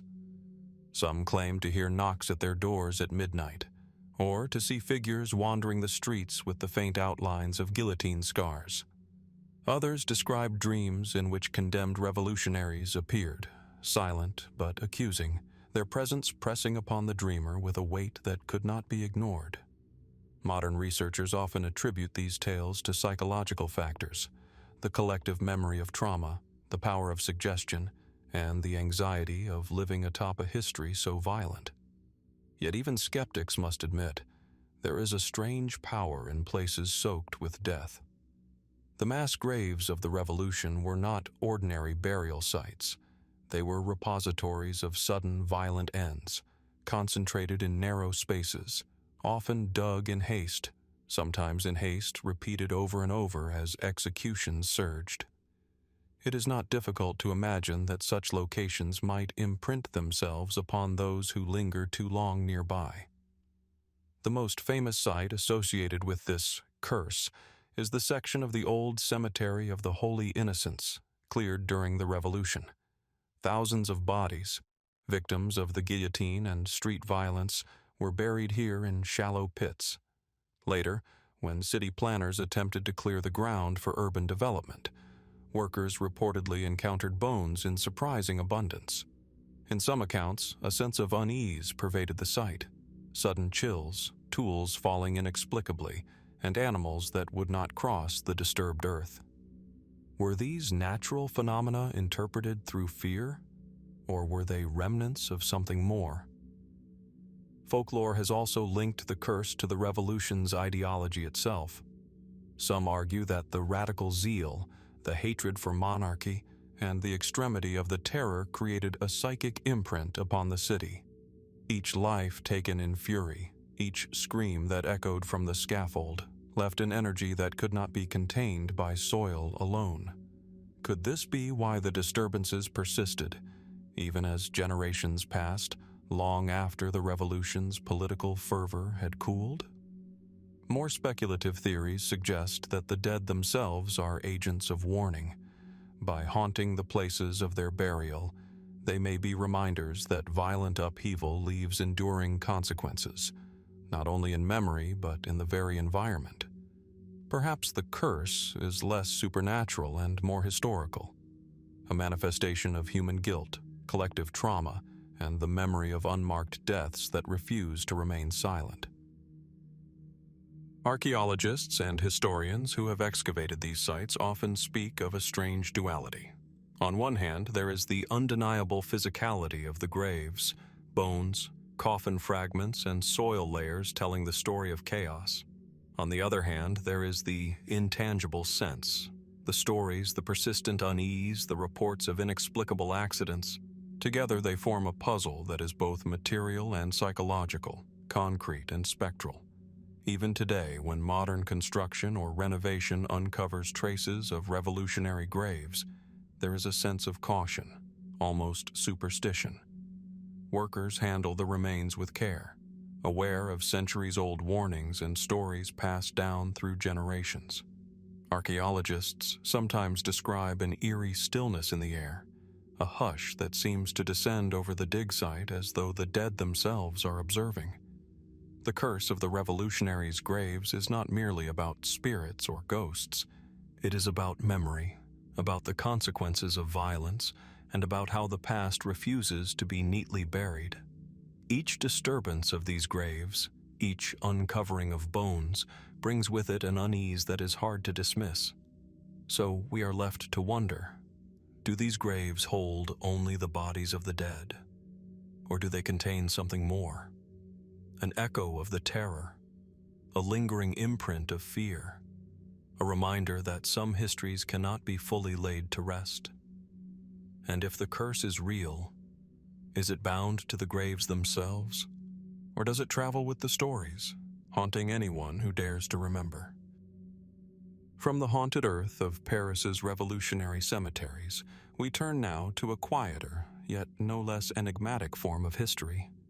The letters of a queen whose life ended in tragedy, yet whose words may have hidden secrets that linger still. Marie Antoinette, the last queen of France before the Revolution, is remembered for her elegance, her scandal, and her ultimate downfall. But beyond the public persona, beyond the guillotine and the mob, there exists a layer of correspondence that has puzzled historians for centuries. A suggestion that some letters were written not merely to convey words, but to conceal messages beneath them. Imagine the setting: the opulent rooms of the Tuileries Palace, or the confined chambers of the Conciergerie, where Marie Antoinette was imprisoned. In these spaces, she wrote letters to allies, to family, even to sympathetic officials, using the tools of her time: quill, ink, and parchment.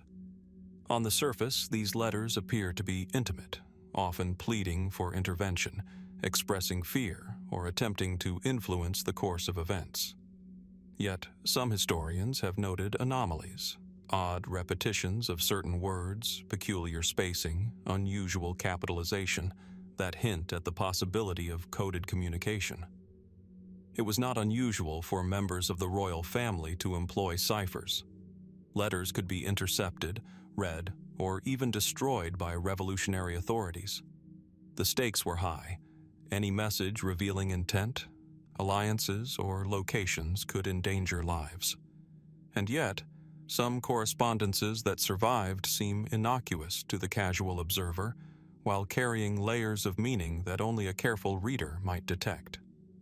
Marie Antoinette's letters, especially those from the early years of the Revolution, often contained references that seemed mundane: a request for sugar, a mention of a carriage, or an inquiry about her children's health. But careful study reveals patterns: repeated phrases at the beginnings of sentences, or seemingly innocuous words placed unusually, that some cryptographers believe could correspond to letters in a cipher or serve as keys for more complex systems. Mainstream historians often caution against overinterpretation.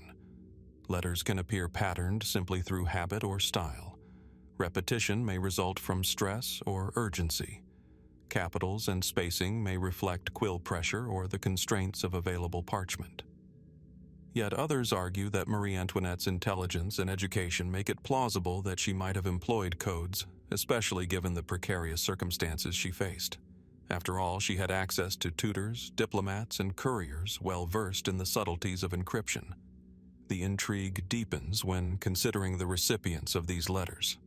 Certain correspondences were sent to individuals whose loyalty was known but whose survival was uncertain. Some letters were smuggled through intermediaries, some hidden in bundles of otherwise innocuous documents. Could the seemingly simple words have concealed instructions for safe passage, warnings about revolutionary plots, or even information about loyalists within the National Assembly? Speculative theories abound. Some cryptanalysts suggest that Marie Antoinette may have employed homophonic ciphers, in which letters or numbers are substituted for words or phrases, making detection difficult to the untrained eye. Others point to the possibility of steganography, the practice of hiding messages within the blank spaces of a page or in the variation of ink thickness, invisible until carefully analyzed. Could requests for fruit or clothing have contained hidden numeric sequences, corresponding to safe houses, financial resources, or escape routes? Some historians have even proposed that Marie Antoinette's letters may have been designed to mislead. In this theory, the Queen, aware that letters might be intercepted, intentionally inserted false patterns to confuse any would-be reader. If true, such misdirection adds a layer of psychological complexity. The letters would be both a genuine plea and an instrument of counterintelligence, communicating to the intended recipient while misleading everyone else. Yet the greatest mystery lies in what we may never know. Many original letters were destroyed during the Revolution or later by archivists concerned with privacy or political sensitivities. What remains are copies, fragments, or references in memoirs. Could some of the lost correspondences have contained keys to codes that we no longer have access to? Might entire networks of secret messages be permanently lost to history, leaving only tantalizing hints for scholars and enthusiasts? Even today, cryptographers and historians continue to examine the surviving letters, searching for patterns that may reveal hidden messages. Some have proposed computer-assisted analysis, looking for statistical anomalies in word choice, frequency, or letter positioning. Others continue to examine the physical artifacts themselves, searching for micro-traces of ink or indentations that could indicate concealed meaning. Every discovery opens new questions, a word here, a symbol there, a faded line that could alter interpretation entirely. The letters also raise questions about the human mind and its capacity for concealment. Could a queen, cornered, watched, and under constant threat, truly encode her intentions in the everyday minutiae of daily correspondence? And if she did, how sophisticated were her methods? Were they simple warnings, designed for the eyes of one trusted confidant, or part of a broader system intended to coordinate resistance, preserve her family's safety, or influence events behind the scenes? And so we are left in uncertainty. Marie Antoinette's letters are at once ordinary and extraordinary, documents of personal anguish and potential tools of secret communication. They remind us that in times of revolution, words may carry hidden weight, and that the story of history is often written not only in public speeches or decrees, but in the subtle, careful lines of a pen. Did Marie Antoinette truly hide messages in these letters? Messages that might have altered the course of history had they been discovered? Or are we witnessing patterns created by human perception, an imagination striving to make sense of fragments from a violent past? Perhaps the truth lies somewhere in between, a mixture of intent, fear, and improvisation, leaving behind a puzzle that continues to tantalize centuries later. As we study these letters, we are invited to consider not just what they say, but what they may conceal. And we are reminded that even in defeat, even in confinement and despair, the human mind seeks ways to resist, to communicate, and to leave a trace that transcends the immediate, reaching across time. From the hidden codes of Marie Antoinette's letters, we turn now to a darker, more turbulent archive, one belonging to the Revolution's most infamous architect of terror, Maximilien Robespierre. Unlike a queen writing from captivity, Robespierre wielded power that shaped life and death across France.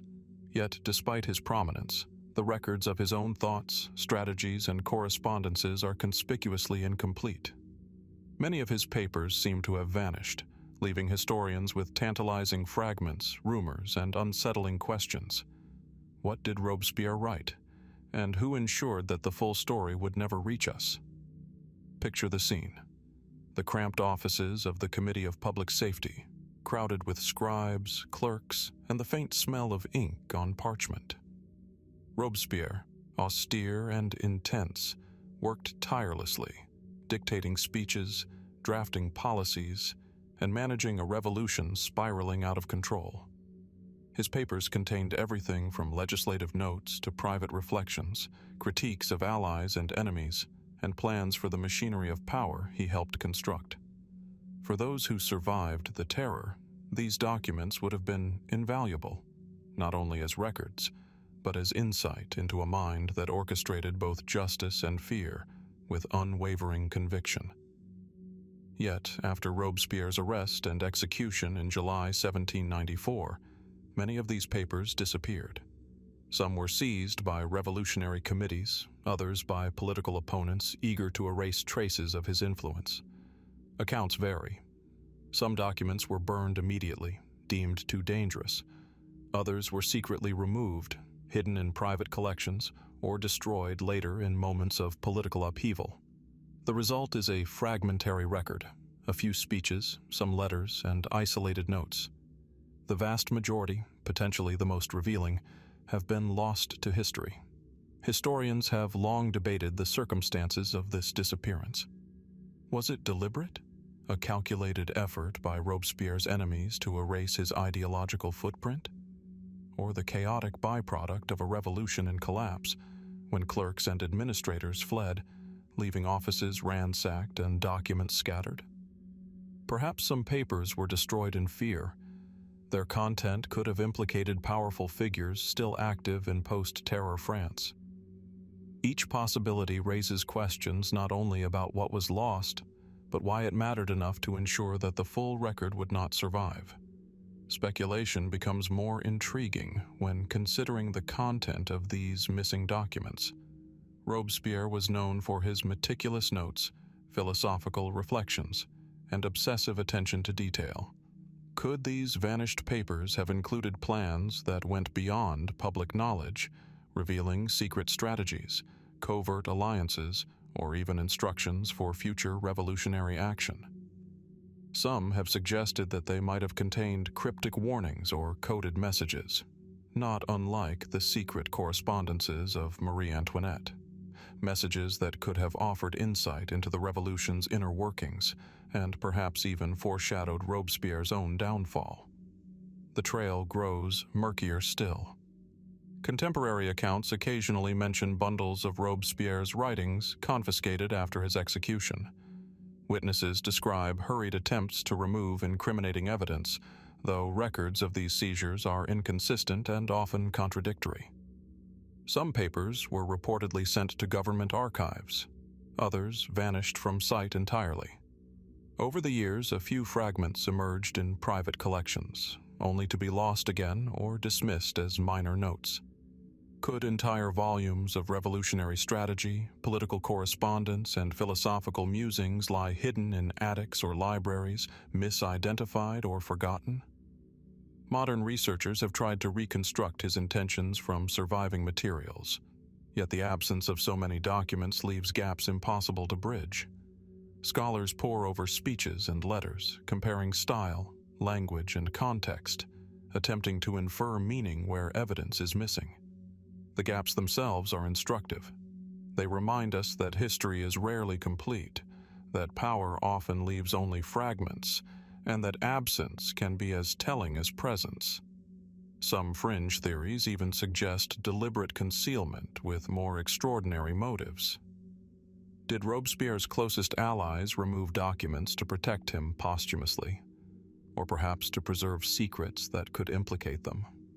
Did political adversaries destroy papers to rewrite the revolution's narrative? Could some records have been smuggled abroad, hidden among émigré communities or in private estates, waiting for a moment when they might resurface? These are questions that cannot be answered definitively, yet the speculation itself reflects the enduring fascination with Robespierre's mind and the revolution's legacy. The mystery of the missing papers is compounded by the nature of the revolution itself. It was a time of chaos, suspicion, and relentless change. Offices were raided, records altered, and decisions made in moments of panic or calculation. In such an environment, it is almost inevitable that documents would be lost, yet the selective nature of what vanished suggests intention as well as accident. Some things were preserved, others erased. The choices made in those moments, what to burn, what to hide, what to destroy, speak as much about human psychology and political fear as they do about Robespierre himself. As we contemplate these vanished documents, we confront a profound question. How much of history depends not on what is recorded, but on what is withheld? Robespierre's papers, now lost, remind us that the archive of a life, and by extension, a revolution, is never neutral. Every absence is a mystery, every gap a silent testimony. The vanished papers are not only a loss of information, but a lingering enigma, a challenge to those who seek to understand the revolution in its entirety.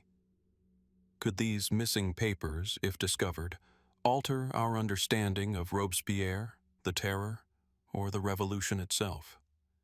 Might they contain insights into the human psyche under extreme power, the strategies of political survival, or the secret fears and hopes of a man both venerated and vilified? Or are they lost forever, leaving only tantalizing fragments and unanswered questions? In the end, the vanishing of Robespierre's papers is a reminder that history is often shaped as much by what disappears as by what survives. And in those absences, the Revolution continues to whisper, inviting us to wonder, to search, and to imagine what secrets may still lie hidden, waiting for discovery. From the vanished papers of Robespierre, we turn now to an object far smaller, yet no less symbolic, a single set of keys that opened the gates of the Bastille.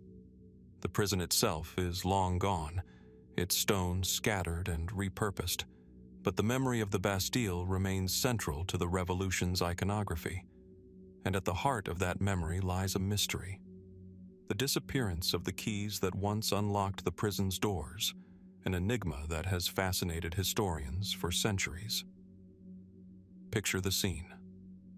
Paris, July 14th, 1789. The storming of the Bastille begins in earnest. Rebels surge through the courtyard, cannons roar, smoke curls into the sky, and inside, guards scramble to protect the fortress. When the battle is over, the prison is in chaos. Chains are broken, gates stand open, and the keys, symbols of oppression, of absolute control, fall into uncertain hands. Some claim that the keys were seized by the crowd and paraded through the streets, trophies of a city liberated. Others suggest that they were taken by officials, hidden away to prevent theft or destruction. What is certain is that the keys vanished from official record almost immediately. Contemporary accounts mention them in passing. The keys were presented to revolutionary leaders, displayed at ceremonies, or stored temporarily in government archives. Yet after these fleeting appearances, they disappear from history, their fate unknown. Historians have speculated for centuries. Were the keys lost, destroyed, stolen, or deliberately concealed? And if concealed, for what purpose? The symbolic power of the keys cannot be overstated. To the people of Paris, they represented tyranny unlocked, a tangible proof of the monarchy's fall. To revolutionaries, they were a prize, a reminder of popular sovereignty and the fragility of power. Could such potent symbols simply vanish by accident, or does their disappearance suggest something more intentional, even sinister? Some historians argue for a pragmatic explanation. The keys were made of valuable metal, likely melted down or repurposed during the upheaval. Others believe they were given to high-ranking revolutionaries, who may have kept them as private mementos, their locations never documented. But this practical reasoning cannot fully account for the gaps in the historical record. Certain accounts imply that the keys reappeared briefly in the hands of figures like Lafayette, or later in revolutionary archives. Yet each appearance is followed by silence, leaving only questions behind. Speculation deepens when considering the potential implications if the keys were indeed preserved secretly. Could they have been used as instruments of political theater, presented at private gatherings, or hidden to manipulate narratives of the revolution? Might certain factions have held the keys as tokens of legitimacy, asserting authority by claiming possession of the prison's physical symbol? In a period rife with intrigue, betrayal, and competing claims to revolutionary virtue, the keys would have been far more than mere metal. They were a statement, a tool, and a prize all at once. Fringe theories go even further. Some suggest that the keys were lost intentionally to prevent a counter-revolutionary faction from wielding them as propaganda.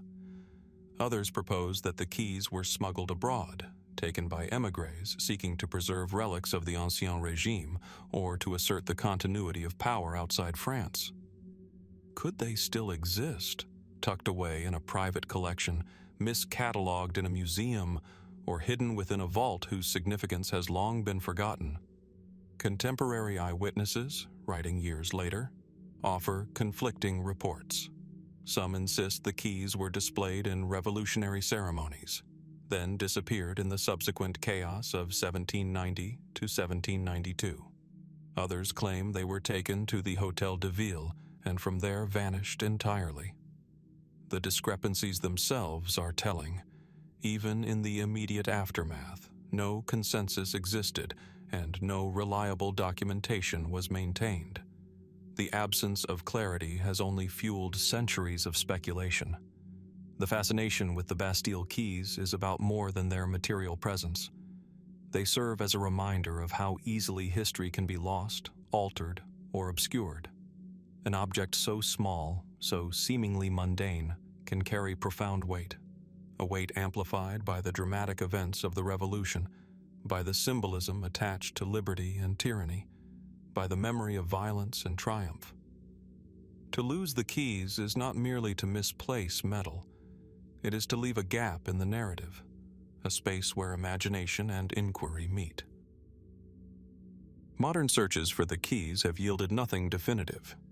Museums, archives, and private collections have turned up related artifacts, replicas, and even alleged keys. Yet none can be authenticated beyond reasonable doubt. Each claim reignites curiosity and debate, reminding us that history is often as much about absence as presence. The vanished keys persist not only as a mystery of objects, but as a question about power, memory, and the stories that survive to shape our understanding. Could the keys, if ever found, change our perception of the Revolution? Might they illuminate factions, reveal lost connections, or offer insight into the ceremonial practices of revolutionary leaders?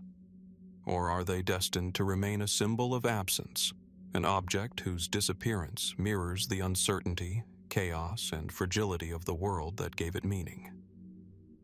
As we reflect on the vanishing of the Bastille keys, we are reminded that even the smallest objects can hold immense historical significance. And we are invited to consider how events, documents, and artifacts vanish, intentionally or by accident, leaving gaps that challenge historians and captivate the imagination. The story of these missing keys, like the vanished papers of Robespierre or the secret letters of Marie Antoinette, reminds us that history is never complete, and that mysteries, once born, have a persistence that can outlast centuries.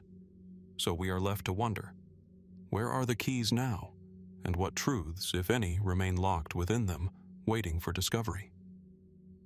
From the vanished keys of the Bastille, we now turn to the streets of Paris, where another type of mystery unfolds, not of objects, but of people. Among the most dramatic and pivotal events of the French Revolution was the Women's March on Versailles in October 1789, a movement that brought thousands of determined women to the gates of power.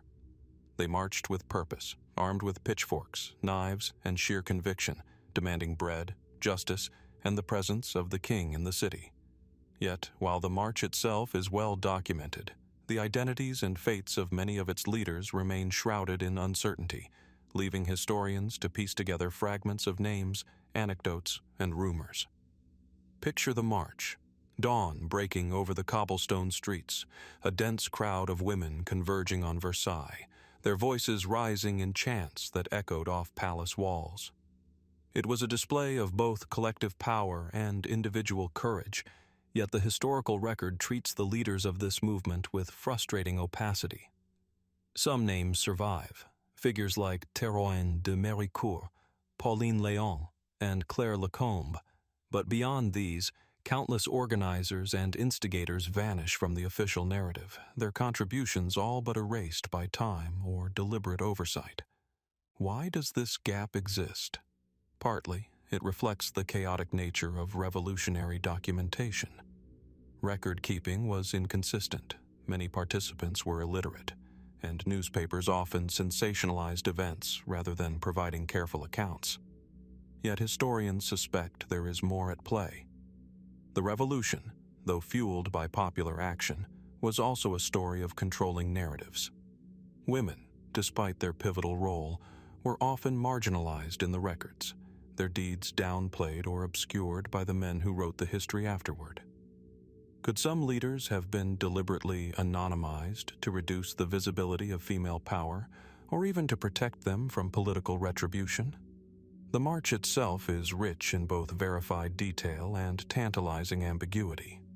Participants carried weapons, demanded immediate justice, and famously compelled the royal family to relocate to Paris, effectively under popular control. But within the ranks, who directed strategy? Who coordinated the movement along streets and through barricades? Some contemporary accounts hint at small councils of women guiding the crowd, issuing instructions and deciding who would confront guards or speak to officials. Yet their names are largely unrecorded, leaving only hints of influence and fleeting appearances in letters, memoirs, or trial records. Some scholars suggest that these missing leaders may have belonged to semi-secret networks of revolutionary women, committed to more than the immediate march, perhaps to broader revolutionary goals, espionage, or the dissemination of political ideas. Could they have communicated through letters, symbols, or signals we no longer recognize, leaving us with the faint echoes of leadership hidden within collective action? The stories that survive offer glimpses of both heroism and danger. Théroigne de Méricourt, for instance, became a figure of both admiration and scandal, her involvement celebrated and vilified in equal measure. But for every Théroigne, countless others disappear from view. Some may have perished in the violent turbulence that followed, others may have gone into hiding, and some may have been absorbed into the crowd, their influence unacknowledged yet critical. Could these vanished women have played decisive roles in shaping not only the march, but the early trajectory of revolutionary Paris, only to be erased by history's selective gaze? Speculation extends further when considering the personal motivations of these women. Some were driven by hunger and economic desperation, others by ideological commitment, and still others by personal grievances or ambitions. Could certain leaders have acted as intermediaries between revolutionary groups and sympathetic political figures, wielding influence in ways invisible to the historical record? And if so, how many threads of political maneuvering have we never seen because the women who held them left no trace? The mystery is compounded by the myths that grew around the march. Revolutionary propaganda often exaggerated or simplified the roles of individuals, while later historians, focusing on men of power, marginalized female participants. In some cases, surviving records conflict. One account credits a particular woman with leading a decisive charge, while another ignores her entirely. These inconsistencies raise more questions than answers, illustrating how historical memory can obscure as much as it reveals. Even modern scholarship cannot fully resolve the identities of many march leaders. Archives offer fragments, lists of arrests, trial records, and occasional letters. Yet these scraps rarely provide a complete picture, leaving historians to infer organization, hierarchy, and influence from partial evidence. The absence of certainty has a paradoxical effect. It elevates the mystery, inviting speculation about the capabilities, courage, and strategic thinking of women whose names may never be fully recovered. Some fringe theories propose even more intriguing possibilities. Could certain leaders have had connections to clandestine political societies, foreign agents, or exiled émigré networks, influencing revolutionary action in ways not apparent in official records? Might they have anticipated events, orchestrating street-level campaigns that shaped broader revolutionary outcomes, only for their contributions to vanish from the historical narrative? While these notions cannot be verified, they underscore the opacity of power in revolutionary times, especially when exercised by marginalized groups. Ultimately, The mystery of the Women's March leaders reminds us that history is not simply a chronicle of recorded names and events, but also a puzzle shaped by absence, omission, and interpretation. The vanished figures of the march compel us to consider what is lost when social, political, or gendered biases influence documentation, and what might still lie hidden in overlooked archives, diaries, or private collections. Who were the women who directed the crowd, coordinated the movement, and shaped revolutionary Paris in those decisive hours? What strategies, alliances, or messages did they carry that remain invisible to us? And what lessons about courage, agency, and historical memory might still be discovered if these shadows could be brought into light? As we walk the streets of Paris in imagination, retracing the footsteps of the Women's March, we confront both the power of collective action and the haunting absence of its leaders' names.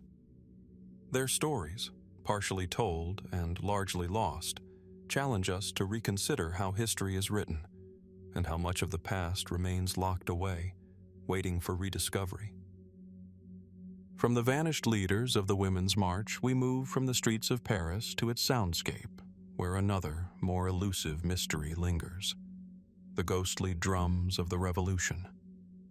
These were not ordinary instruments of music or ceremony, but the rhythmic pulse that accompanied the march of soldiers, the mobilization of crowds, and the thunder of barricades. Yet, even after the Revolution's tumultuous years, witnesses would claim to hear them echo in empty streets, in deserted courtyards, or beneath the cold arches of abandoned buildings, a sound that should no longer exist, and yet, seemingly, does. Picture the scene. Paris in the heat of the Revolution, the streets alive with fervor and fear. Drummers, stationed at every corner, beat out signals, rallying the National Guard or directing revolutionary forces. Their rhythms were both practical and symbolic, guiding movements and instilling discipline, while also marking the passage of history in auditory form. But as the revolution waned, the drums vanished physically, yet stories of their spectral presence began to circulate. Citizens would later report hearing distant beats on quiet nights, far from any ceremonial parade or rehearsal. The first accounts of these ghostly drums appear in letters and memoirs written decades later. Observers described a rhythmic cadence, almost imperceptible at first, growing steadily, as if marking time or signaling unseen movements. Some attributed the phenomenon to memory, the city itself echoing with historical trauma. Others claimed that these sounds coincided with anniversaries of key revolutionary events: the storming of the Bastille, the execution of Louis XVI, or the Women's March on Versailles. Could the city itself carry the imprint of those violent days, a lingering resonance encoded in its stones and streets? Historians have offered several explanations. One proposes that underground passages and sewers could naturally amplify distant sounds, creating an auditory illusion of drums where none exist. Another suggests psychological projection. Paris had been a city of fear, celebration, and upheaval, and the human mind may reproduce these experiences in haunting auditory form. Yet these rational interpretations fail to satisfy all witnesses, particularly those who describe subtle variations in tempo, volume, and rhythm, details unlikely to emerge from random echoes or imagination alone. More speculative accounts hint at intentionality behind the sounds. Some argue that surviving revolutionary factions, or those nostalgic for its ideals, may have continued using drums in secret ceremonies, maintaining rituals invisible to official record. Could clandestine groups, decades after the Revolution, have used the same rhythms to signal gatherings or convey messages, creating a bridge between past and present? And if so, how many of these rhythms have been lost to history, leaving only fragments that now sound uncanny and unplaceable? The drums themselves had a complex function during the Revolution. beyond coordinating military movements, they were instruments of symbolism. Beating drums accompanied executions, announced revolutionary proclamations, and even rallied popular uprisings. Their sound could inspire courage, incite fear, or remind citizens of the fragility of life under new social order. To hear them decades later, when no official reason remains, is to confront a fragment of history that refuses to be silent, a sonic ghost of violence and political passion. Witnesses to these phantom rhythms often describe a sense of presence, an awareness that someone, or something, maintains the cadence. Some claim the beats rise and fall in patterns resembling known revolutionary marches, while others insist the tempo varies unpredictably, as if the city itself is improvising, reflecting on lost triumphs or tragedies. Could these sounds be the acoustic memory of Paris, a city haunted by the imprint of collective experience, or might they suggest that the revolution's energies were never fully dispersed? Fringe theories extend even further. Some suggest that the sounds are warnings, encoded messages from secret societies or surviving Jacobin sympathizers, transmitted in ways now indecipherable. Others propose a more metaphysical explanation, that violent and transformative events imprint themselves on the environment, leaving echoes detectable by sensitive observers. While such ideas remain unprovable, they reveal the depth of fascination with a revolution whose reach extends beyond written records, lost documents, or vanished keys. Psychologically, these drum sounds evoke an interplay of fear and memory. Residents describe being momentarily frozen, transported back to moments of terror or exhilaration, feeling the pulse of a city in upheaval. The rhythms, though faint, reconnect the living with the dead, the past with the present, blending auditory perception with imagination.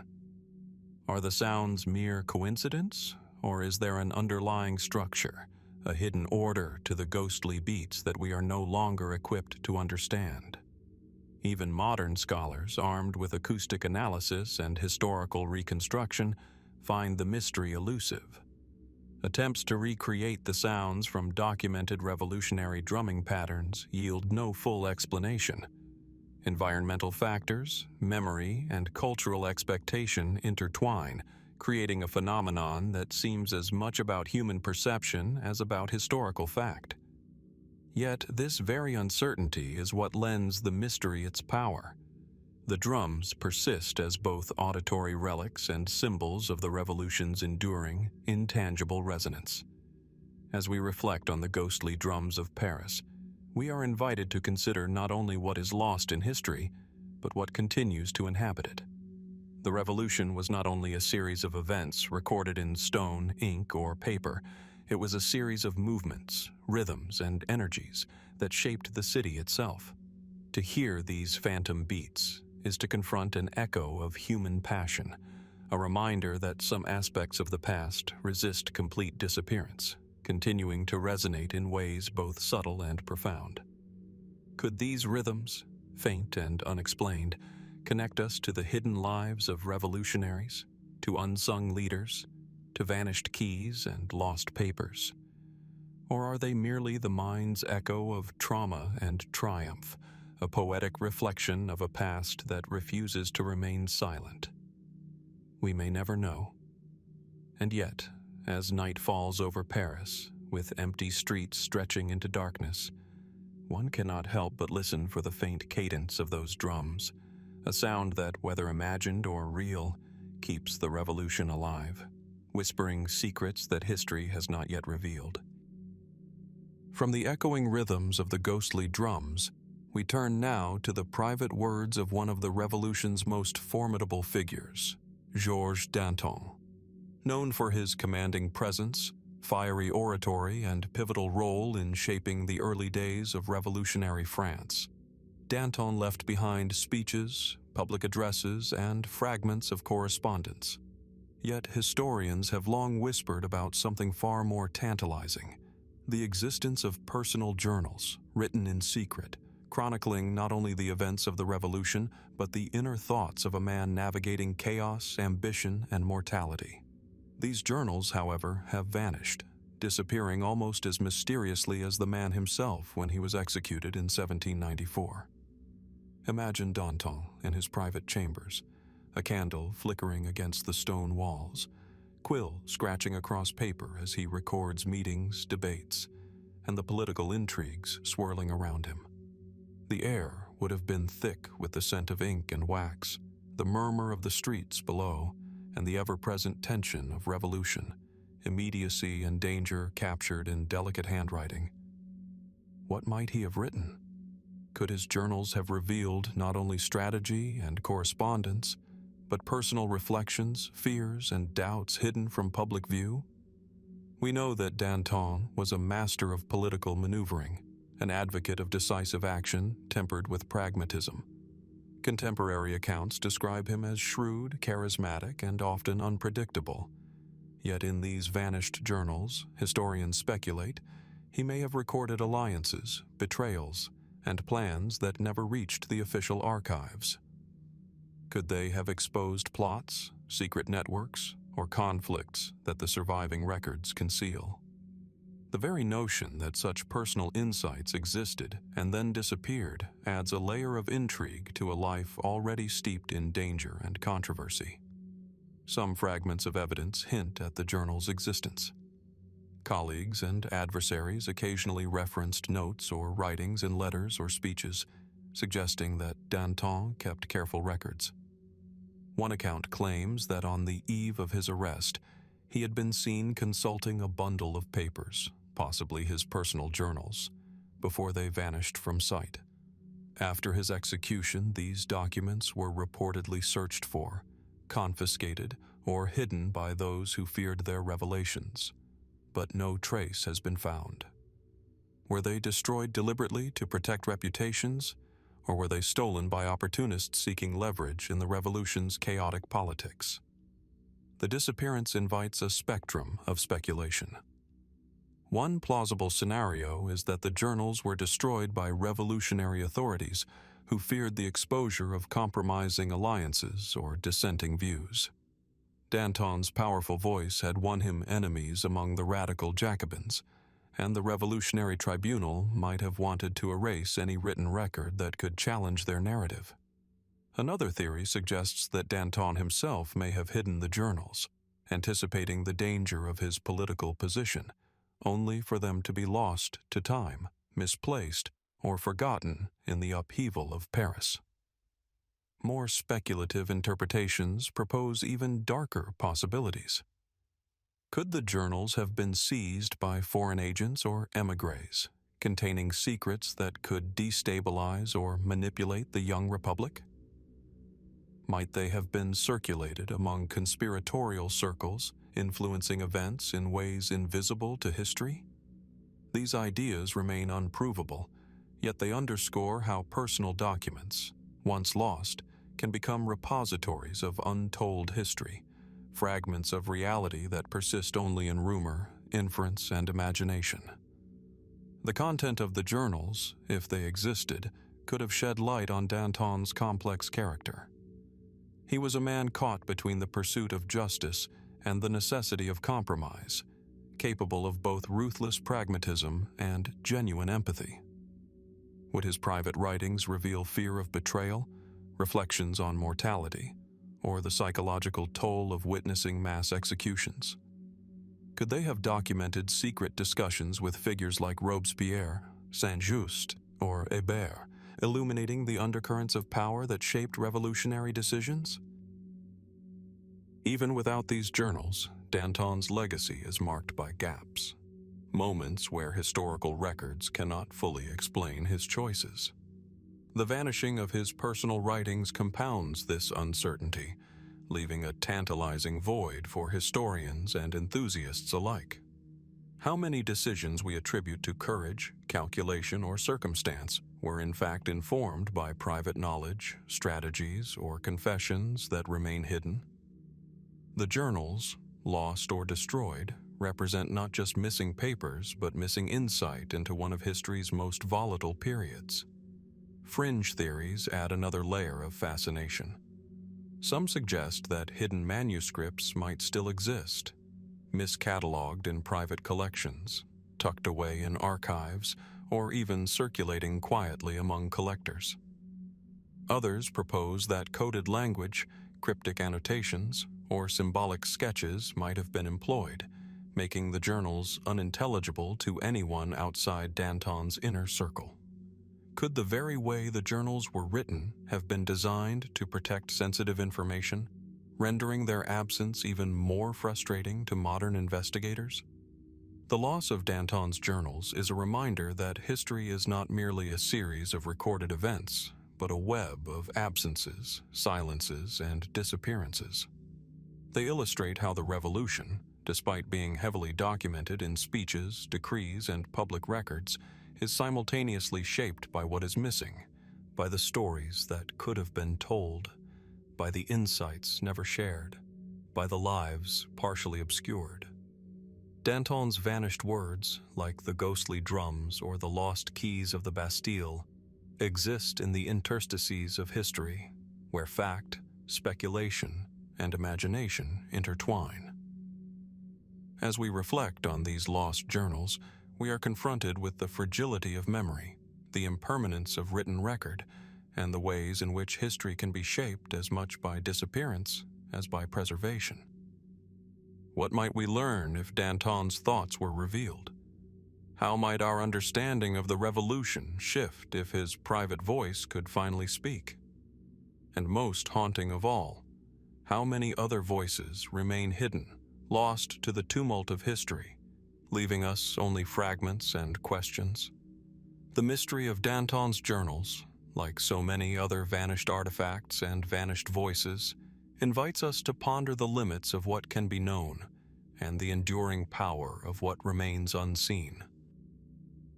From the vanished journals of Danton, we now enter the dim corridors of justice in revolutionary Paris, where another profound mystery takes shape: the disappearance of the Revolutionary Tribunal's records.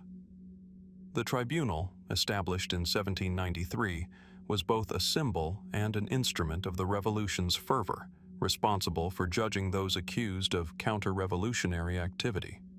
It operated at the intersection of law, politics, and fear, and yet, despite its central role in the Revolution, the official records of many trials have vanished, leaving gaps that historians struggle to explain. Picture the tribunal in its original chambers, candlelight flickering over towering stacks of documents, the hushed murmur of clerks, and the tension-filled air as prisoners awaited judgment. Every trial generated written records, accusations, testimonies, verdicts, and sentences. These papers should have formed a comprehensive archive of the Revolution's most consequential trials. Yet today, vast portions of these documents are missing, lost, destroyed, or perhaps hidden deliberately. What secrets might they have contained, and why would records, meant to codify justice, disappear so thoroughly? The tribunal was notorious for both its efficiency and its brutality. It judged thousands, including prominent figures like Marie Antoinette, the Girondins, and even Danton himself. Some surviving fragments suggest meticulous record-keeping. Names, charges, evidence, and sentencing were often documented in detail. Yet, when historians attempt to reconstruct entire cases, inconsistencies and lacunae appear. Certain verdicts are known only through secondary sources or newspaper accounts, while official transcripts are nowhere to be found. Could these gaps be accidental, the result of chaos, fire, or mismanagement, or do they conceal intentional omissions? Some evidence hints at deliberate erasure. During the Thermidorian reaction, when revolutionary radicals were purged, there was a clear incentive to destroy documents that could implicate influential figures or reveal sensitive political decisions. Could some tribunal records have been incinerated to protect those in power, or to obscure acts of vengeance carried out under the guise of justice?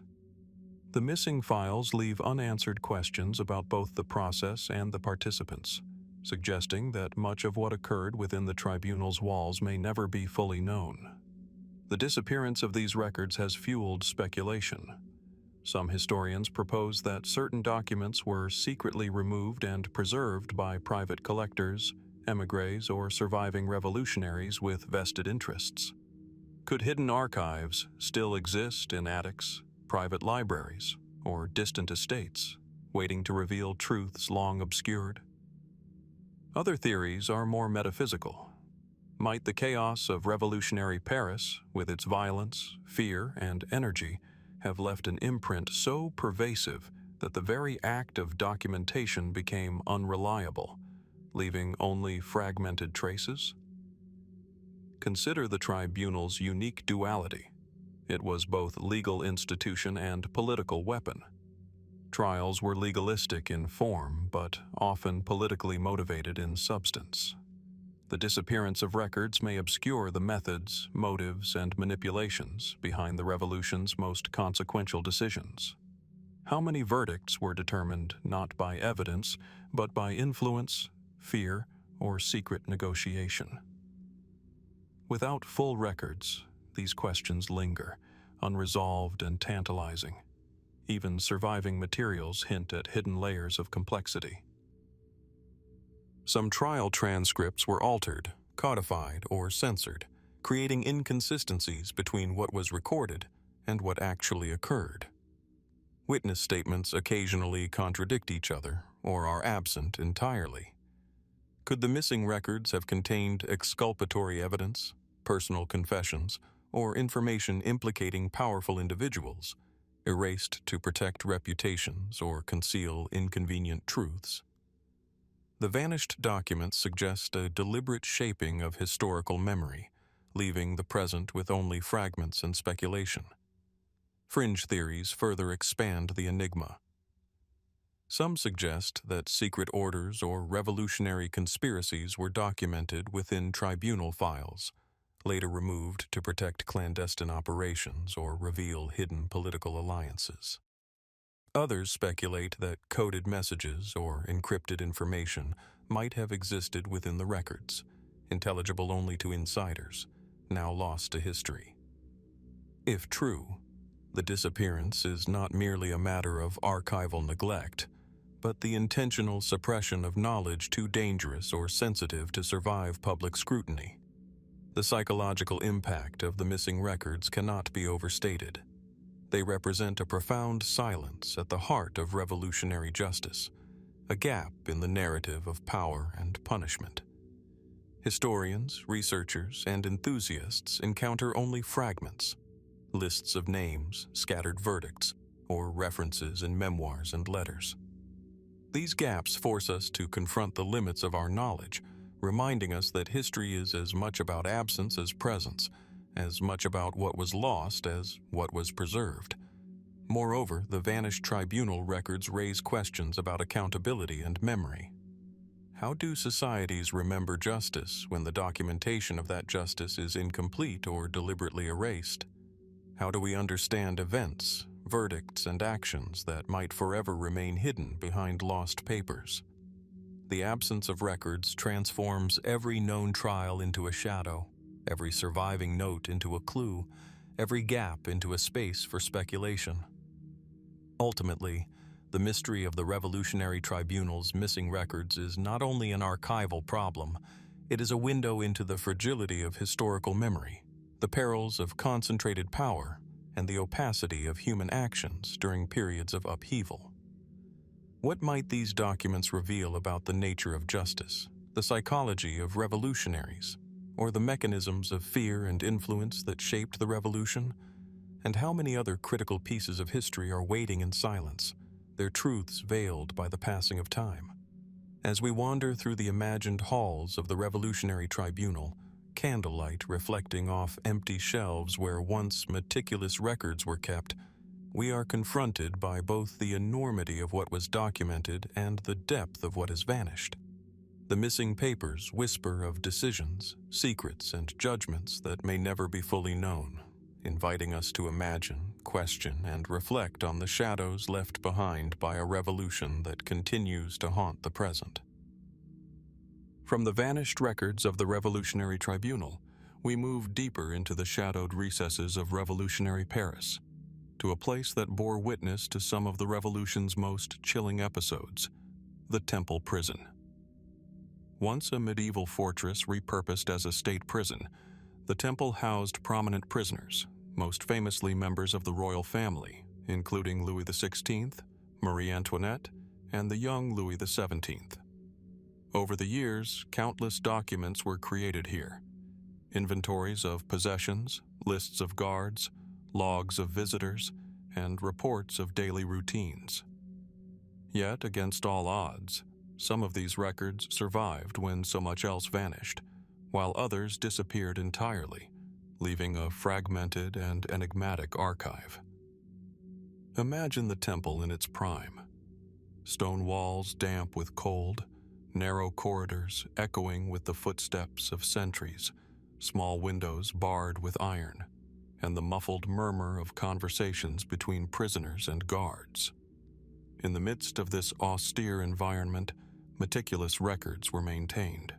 The guards noted arrivals and departures, incidents and illnesses, and instructions from revolutionary authorities. These documents were intended to preserve order, yet they now offer a tantalizing glimpse into a vanished world, one that seems almost spectral in its combination of precision and mystery. The survival of certain temple records is puzzling. Fires, looting, and the chaos of Paris should have destroyed nearly everything.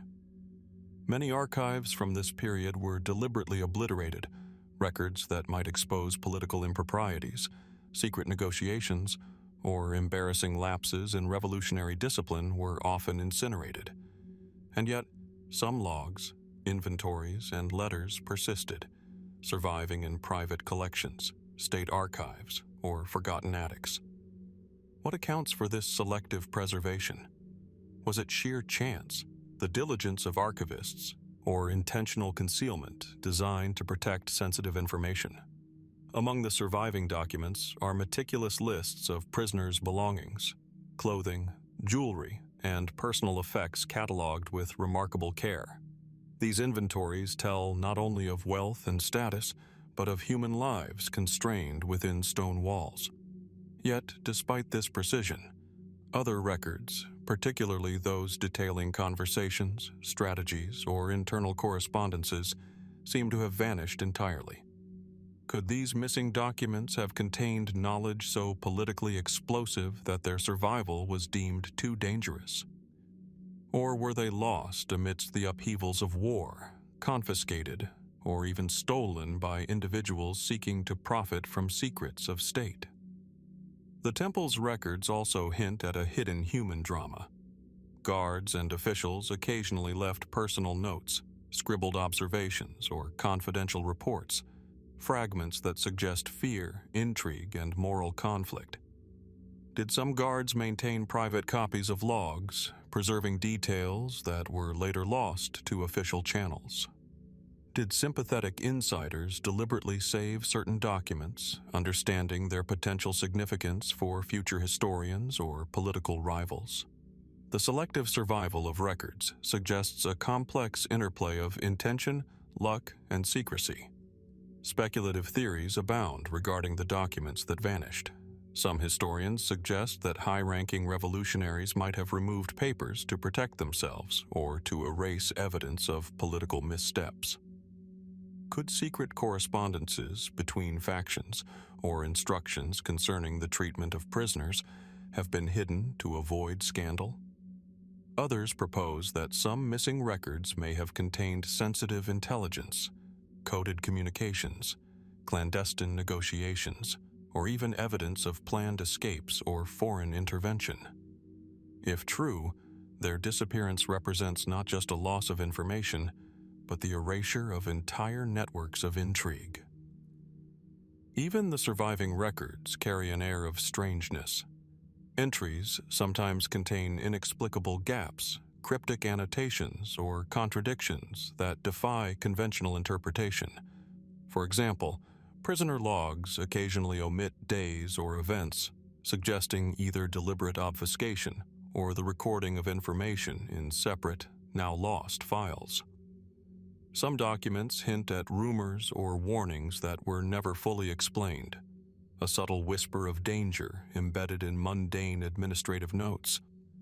Could these anomalies indicate a hidden layer of history, one deliberately concealed, or simply the fragmentary result of time and mismanagement? The temple itself, as a location, reinforces the enigma. Its architecture, a labyrinth of towers, cell blocks, and subterranean passages, lends itself to secrecy. Historical accounts describe hidden chambers and forgotten storage rooms, suggesting that some documents might have been deliberately stashed away, inaccessible for decades. Could there still be records waiting to be discovered, tucked in corners long abandoned, offering new insight into the lives and deaths of the Revolution's most famous prisoners? The psychological resonance of the surviving temple documents is profound. They remind us that history is not merely a series of events, but a network of presences and absences.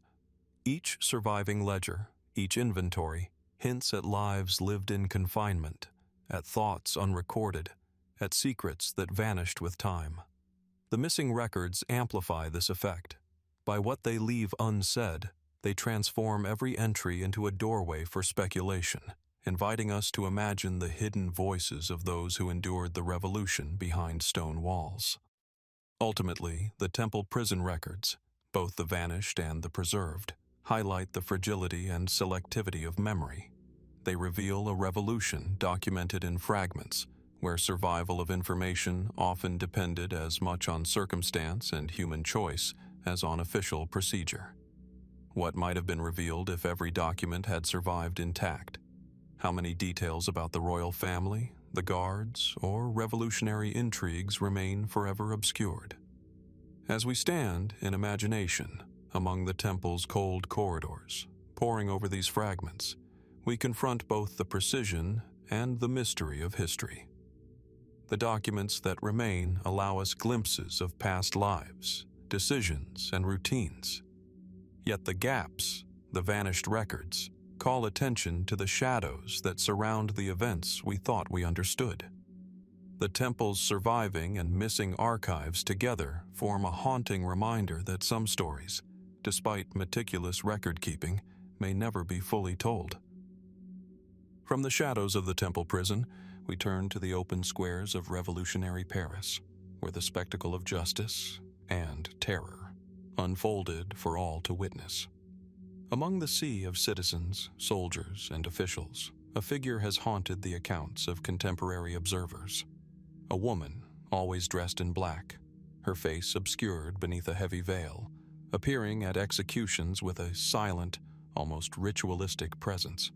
She became known simply as the Veiled Lady, a figure who appeared and vanished with little explanation, yet whose presence was noted at some of the Revolution's most consequential beheadings.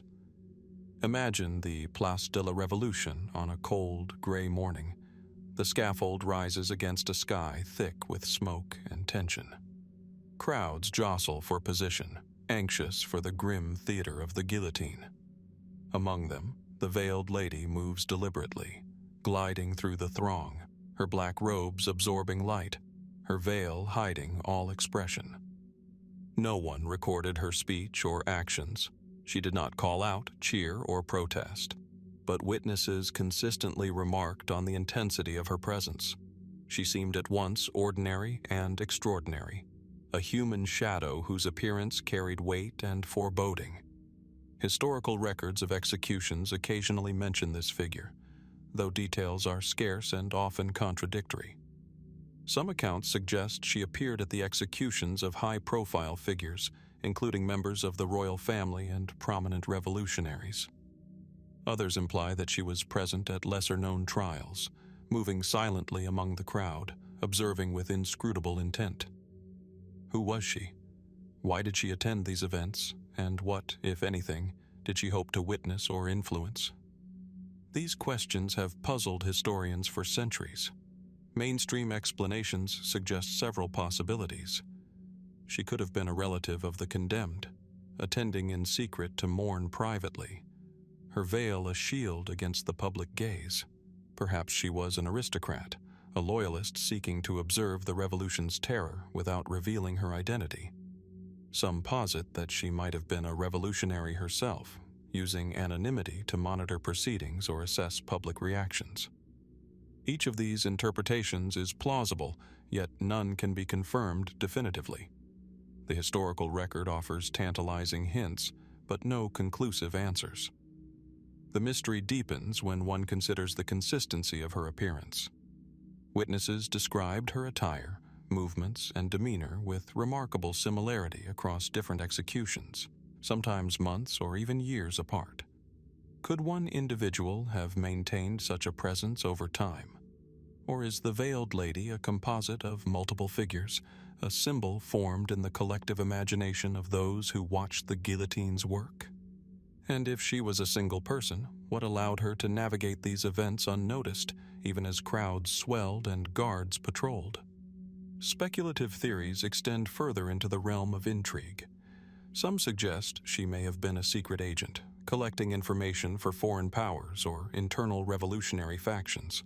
Perhaps she kept careful watch over witnesses, prisoners, or officials, silently noting loyalties and allegiances. Others propose a more enigmatic interpretation, that she represented the personification of grief or fate, an almost spectral presence born from the psychological intensity of public executions. Could it be that fear, shock, and awe imbued her figure with significance beyond the ordinary, transforming a lone observer into a phantom of collective memory? The Veiled Lady's anonymity amplifies the tension. No contemporary sketches, diaries, or letters have definitively identified her. Even where she is mentioned, descriptions are limited to robe, veil, and silent demeanor. Her motives, intentions, and affiliations remain invisible, yet her presence is repeatedly noted, suggesting that she was not merely a casual observer, but a deliberate, purposeful participant in the periphery of history. What did she see in the faces of those led to the guillotine? What emotions passed behind the veil, hidden from all? This enigma intersects with broader questions about perception and memory. Executions were not just legal procedures. They were public performances of power, fear, and social order. The presence of an unknown, silent observer challenges the assumed narratives. Historians can reconstruct the events, the verdicts, and the sentences, but the Veiled Lady reminds us that history is also shaped by what is unseen, by those whose actions leave no clear trace yet whose existence lingers in testimony and rumor. Even fringe interpretations offer compelling angles. Some suggest that she might have been a practitioner of clandestine networks, moving among crowds to deliver messages or signals, perhaps influencing outcomes indirectly. Others argue that she may have been entirely symbolic, an invention of memory and imagination, repeated by witnesses whose minds struggled to process the horror before them. Regardless of the explanation, her presence forces us to confront the limits of what can be known, the fragility of evidence, and the power of absence as a historical force. Ultimately, the identity of the Veiled Lady remains an unsolved puzzle.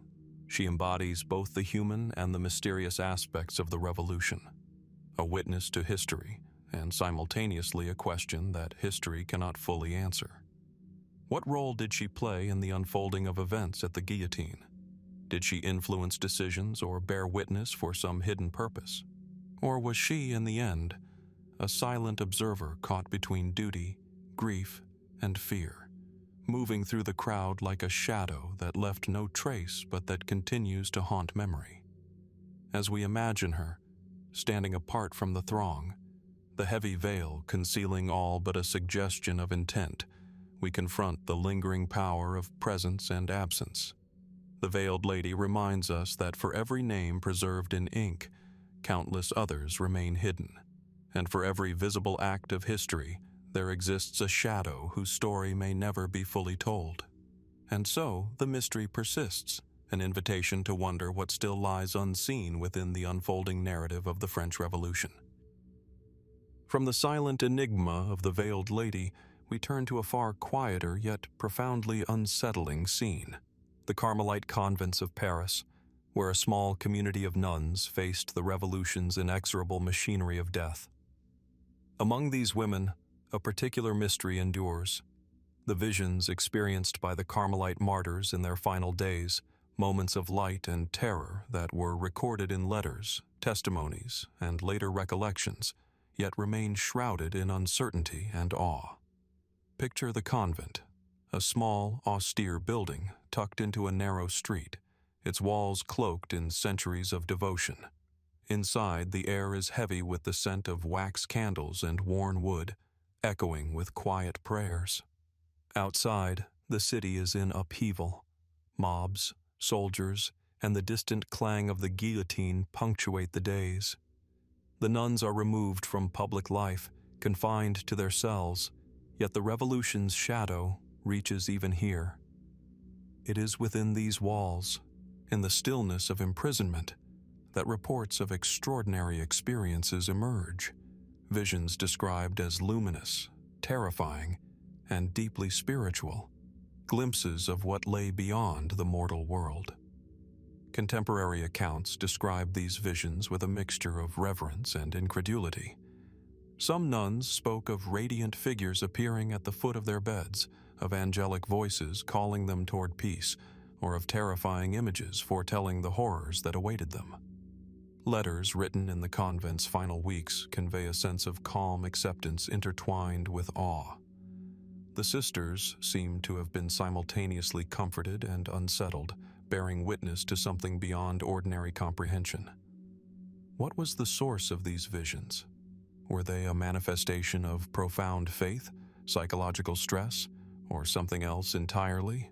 An unexplainable phenomenon that transcended human understanding? Historians have approached these accounts with caution. Mainstream interpretations suggest that extreme fear, impending death, and intense spiritual devotion could produce vivid visions, hallucinations, or collective experiences that were interpreted through the lens of religious faith. Yet the consistency and specificity of the reported phenomena, documented independently by multiple witnesses, complicates purely psychological explanations. Could several women, isolated yet sharing a similar environment, experience comparable visions without some deeper force at play? The mystery is further intensified by the timing and context of these experiences. Many of the visions occurred just days or hours before execution, when the nuns were acutely aware of their approaching deaths. Some reports suggest that the visions offered premonitions of their own fates, detailing elements of the execution or the suffering to come. How could such details be anticipated with apparent clarity? Were these visions coincidental, or did they carry a significance that defies rational explanation? Speculative interpretations abound. Some suggest a spiritual or supernatural dimension, positing that the martyrs were recipients of divine revelation or insight, granted understanding in the final moments of mortal life. Others propose that these visions might have been a form of psychological communion, a shared, almost telepathic awareness forged through communal prayer and intense emotional resonance. Could the human mind, under extreme duress and sustained faith, tap into a realm of perception ordinarily inaccessible? And if so, what does that suggest about the boundaries between consciousness, belief, and reality? The recorded details of the visions are striking. One nun reportedly described a procession of light-filled figures moving through the convent corridors, their faces serene yet sorrowful, as if bearing witness to the injustices unfolding outside. Another spoke of hearing a voice proclaiming mercy and warning in the same breath, a paradoxical message that left her both comforted and apprehensive. The letters, transcribed and preserved, resist simplistic explanations. The experiences are intensely personal, yet share motifs of light, sound, and prophetic insight that recur across multiple accounts. Even later retellings, from surviving correspondence and posthumous biographies, reinforce the sense of mystery. Writers often stress the profound impact of these visions on the observers, the sense that the nuns carried knowledge beyond ordinary human experience, and the lingering question of what might have been witnessed but never recorded. Could the visions have been influenced by unconscious knowledge of political or social events? A subtle awareness of the revolution's machinations that emerged through heightened sensitivity? Or do they hint at something deeper, a reality that exists at the intersection of the physical, emotional, and spiritual worlds? The Carmelite visions, like the veiled lady of the executions, remind us that the revolution was not only a public upheaval, but also an intensely personal and psychological one. It produced spaces, both physical and mental, where extraordinary experiences could occur, whether interpreted as divine, psychic, or otherwise. The Martyrs' writings invite us to consider what humans are capable of perceiving under extreme duress, and how faith, fear, and mortality intertwine to produce moments that resist conventional understanding. Ultimately, the mystery of the Carmelite martyrs' visions endures because it exists at the confluence of the seen and unseen, the recorded and the ineffable. Were these visions glimpses of another reality, manifestations of collective consciousness, or the mind's response to imminent death? The records themselves offer tantalizing detail, yet cannot provide definitive answers. What they do provide is a testament to the enduring power of human perception, faith, and the unknown. As we leave the quiet convent corridors, imagining the nuns in their final days, we are reminded that some elements of history, like the veiled lady, like the vanished temple records, resist closure. They invite reflection, speculation, and a profound awareness of the limits of our knowledge. The Carmelite visions remain a haunting enigma, a question of perception and belief, waiting silently for those willing to wonder what may still lie beyond the visible world. From the quiet corridors of the Carmelite convent, steeped in visions and whispered premonitions, we return to the public stages of terror. The guillotine, the ultimate instrument of revolutionary justice, its blade, polished and gleaming, has been described in countless histories, yet one aspect of its legacy remains shrouded in a peculiar and haunting mystery: the behavior, disappearance, and reported properties of the blood spilled upon its steps. The guillotine's victims were many, yet the traces of their mortal essence seem, in accounts both official and anecdotal, to resist the ordinary passage of time. Imagine the Place de la Révolution on an overcast morning. Crowds press against the barricades, their breath misting in the cold air. The scaffold rises, stark against the gray sky, its timber darkened by years of use. The blade, suspended above the chopping block, gleams with a cruel precision. When it falls, life ends instantly, or so the law decrees. But the blood that flows from the severed neck leaves more questions than answers.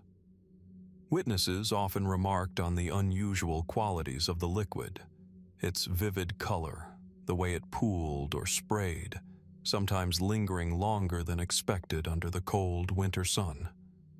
Could such consistency be explained solely by the mechanics of execution, or was something else at play? Historical documents and memoirs provide tantalizing but inconsistent details.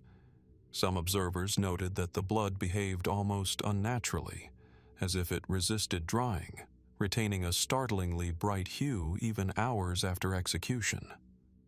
Others recalled that droplets would appear in patterns, landing in strange formations upon the scaffold or the stones below.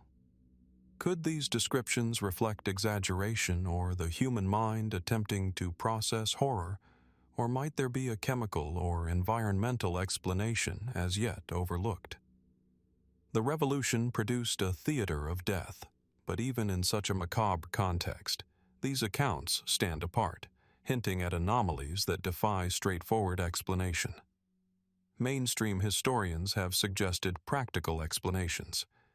The density and temperature of blood, the angle of the fall, and the surface upon which it landed could all produce unusual splatter or lingering coloration. Cold temperatures slow coagulation, while certain masonry or timber surfaces absorb and reflect liquid in ways that may appear strange to onlookers. Yet even with these factors considered, the consistency of certain reports across different executions, different seasons, and different witnesses remains difficult to dismiss entirely. Could there be something in the nature of these deaths, the velocity of the blade, or the unique stress of the body at the moment of decapitation, that produced effects not fully understood? Speculative theories enter the realm of the uncanny. Some suggest that the blood itself seemed to carry a residual energy, a lingering presence of life or consciousness from those executed. Contemporary observers occasionally described feeling a chill, a weight, or an inexplicable awe when standing near the pool of crimson. Could such reactions be purely psychological, rooted in the trauma of witnessing repeated decapitations, or might there have been more at work, a physiological or even metaphysical residue of the act itself? Fringe interpretations propose that the guillotine's blade, its momentum, and the psychic intensity of mass executions somehow interacted with the blood to produce phenomena that left witnesses unsettled and historians puzzled. Beyond these theories, the guillotine blood occupies a space of symbolic and emotional significance. Revolutionary leaders, aristocrats, and ordinary citizens alike became entwined in a cycle of fear, power, and spectacle, and the blood on the scaffold became a visual marker of authority, mortality, and historical gravity. Some witnesses suggested that the blood seemed almost to remember the faces of the condemned, or that it carried the resonance of the crowd's reactions. While such descriptions may sound poetic or metaphorical, they reflect a psychological truth. The human mind imbues extraordinary events with patterns and meaning, especially when confronted with death in such stark, ritualized form. Consider also the practical mysteries surrounding the collection, disposal, and preservation, or disappearance, of the blood. Official records show varying protocols. Some executions left the blood to drain into the street, others had it collected for hygienic reasons. Yet in multiple accounts, portions of the blood were said to vanish without explanation or to be recovered in unusual circumstances, sparking rumors of secret experiments, clandestine observations, or even alchemical pursuits. Could these reports be rooted in genuine mystery, or are they the product of rumor and the human tendency to mythologize traumatic events? The guillotine's blood then becomes both a literal and symbolic enigma. It embodies the immediate consequences of revolutionary justice, the terror of public spectacle, and the profound uncertainties that arise when human life is extinguished so violently, so efficiently, and so publicly. It is a reminder that history is not only a record of events, but also of perception, memory, and the inexplicable traces left behind. Even as we examine these phenomena, the mystery persists. Was the unusual appearance and behavior of the guillotine blood purely natural, a result of physics, chemistry, and circumstance? Or did the intensity of fear, faith, and mortality in revolutionary Paris create conditions for something more elusive, a lingering echo of life that defies observation and categorization? We cannot know for certain, and perhaps we are not meant to. Standing in imagination before the scaffold, we see the blade gleaming, the crowd hushed, and the pools of blood reflecting the gray sky. The crimson traces evoke both mortality and mystery, order and chaos, the seen and the unseen. Like the visions of the Carmelite martyrs or the silent presence of the veiled lady, the guillotine blood reminds us that the French Revolution was not only a historical event, but a series of enigmas, leaving questions that still haunt the memory of Paris centuries later. What secrets, if any, remain hidden in those darkened pools, waiting silently for the curious eye? From the pools of blood that marked the Place de la Révolution, we move to another shadowed chapter of the French Revolution, the September Massacres of 1792. These were days of unparalleled violence, when fear, rumor, and fervor combined to transform Parisian prisons into chambers of death. Among the many horrors, one mystery endures to this day: the unmarked graves of those who perished, resting in forgotten corners, their names and identities lost to history. Imagine the outskirts of Paris at that time, the early autumn air heavy with mist and the scent of damp earth. Courtyards and gardens, once peaceful, were hastily converted into mass burial sites.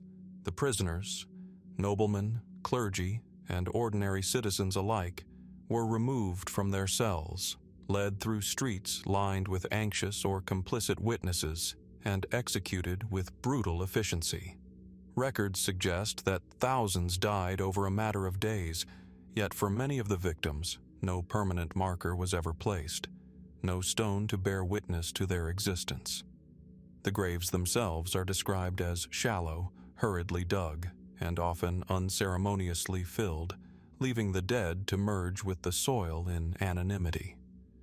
Eyewitness accounts describe a chaotic scene where the sheer volume of bodies overwhelmed both the executioners and the city itself.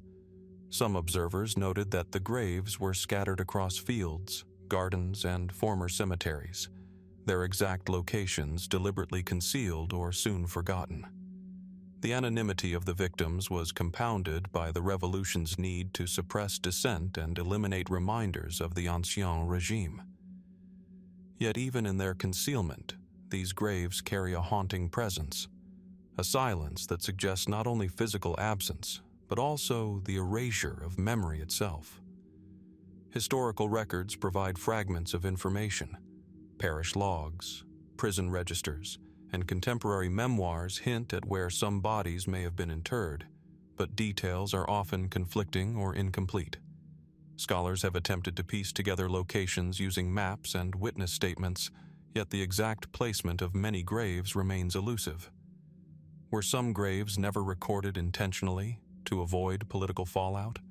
Or did the chaos of mass executions simply prevent accurate documentation? The questions linger, unresolved, as though the earth itself guards the secrets of those September days. Speculation and mystery deepen when considering the fate of the bodies themselves. Some contemporary accounts claim that certain graves were later disturbed by city expansion, flood, or intentional exhumation, yet no definitive records of these events exist. Could some bodies have been relocated secretly, perhaps to prevent the spread of disease or for political expediency? There are even whispers in memoirs and later histories suggesting that a few victims vanished entirely, leaving no trace of their final resting place. Could there have been deliberate erasure, a cover-up that obscured inconvenient truths from posterity? The psychological and symbolic weight of these unmarked graves cannot be understated. For the citizens of Paris, they became a grim reminder that revolution, while promising liberty and equality, also carried indiscriminate death. For historians, the missing markers complicate attempts to fully understand the scale and personal toll of the massacres. And for the curious or the imaginative, they represent a spectral presence, a quiet testimony to lives extinguished and identities lost. In the absence of names and stones, the graves speak through their silence, raising questions that official records cannot answer. There is also a speculative, almost spectral dimension to consider. Some accounts suggest that locals avoided certain burial sites, claiming the ground was haunted by those slain in haste and terror. Could these be expressions of collective memory, a societal way of acknowledging the violence too horrific to confront directly?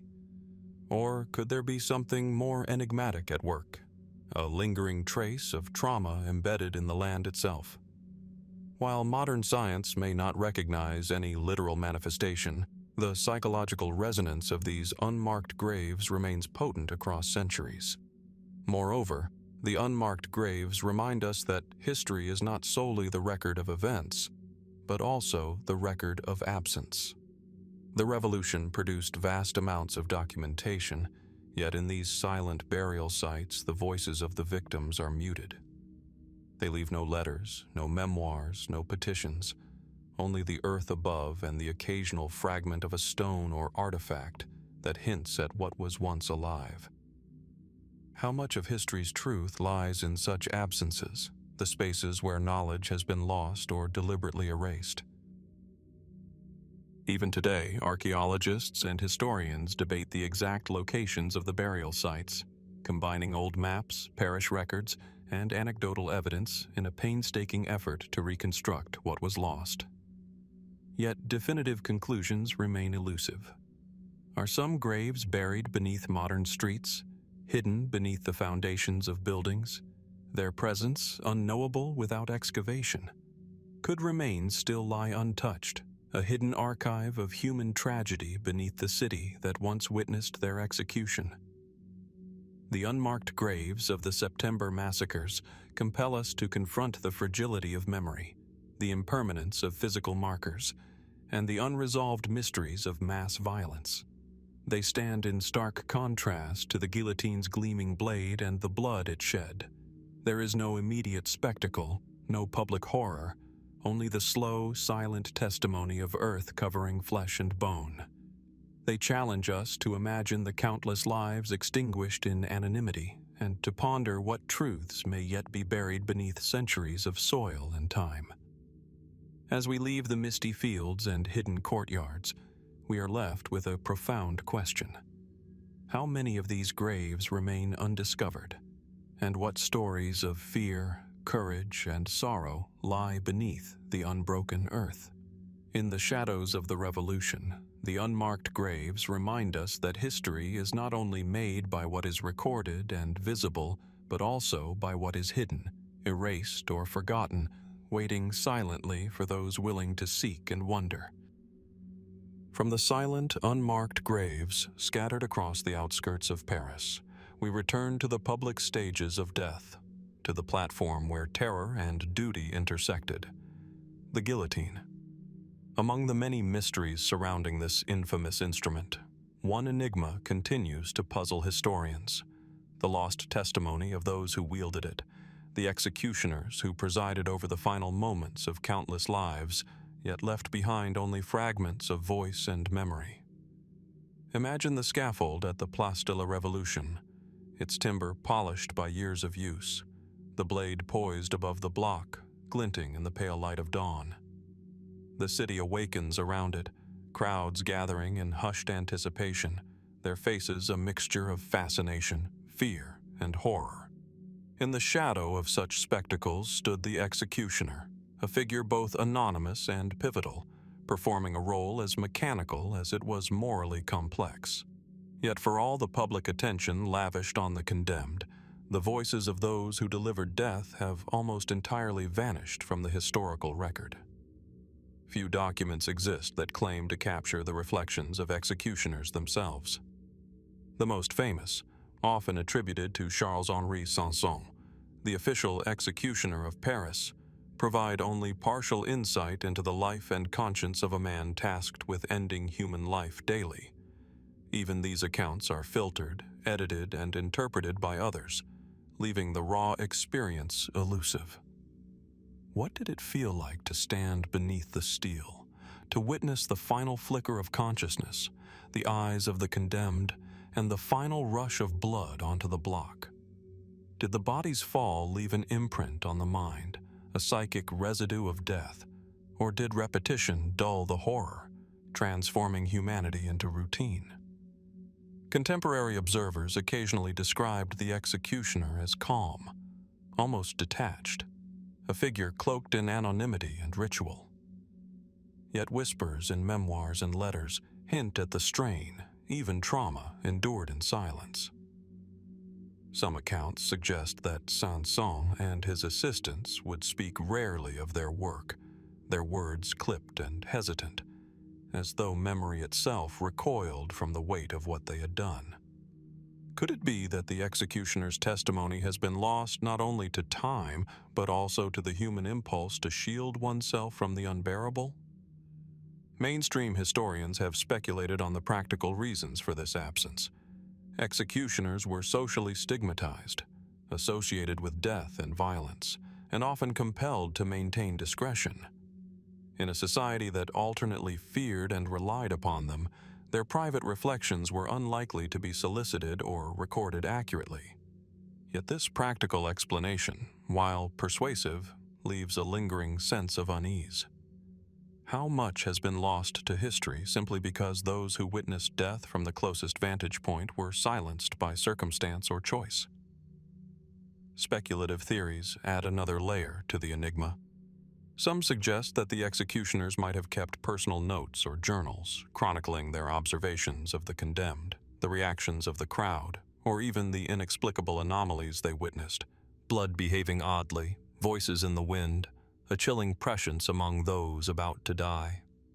Could such records have existed, only to vanish during the chaos of revolution or through deliberate destruction, erased because they contained information too sensitive, too disturbing, or politically inconvenient?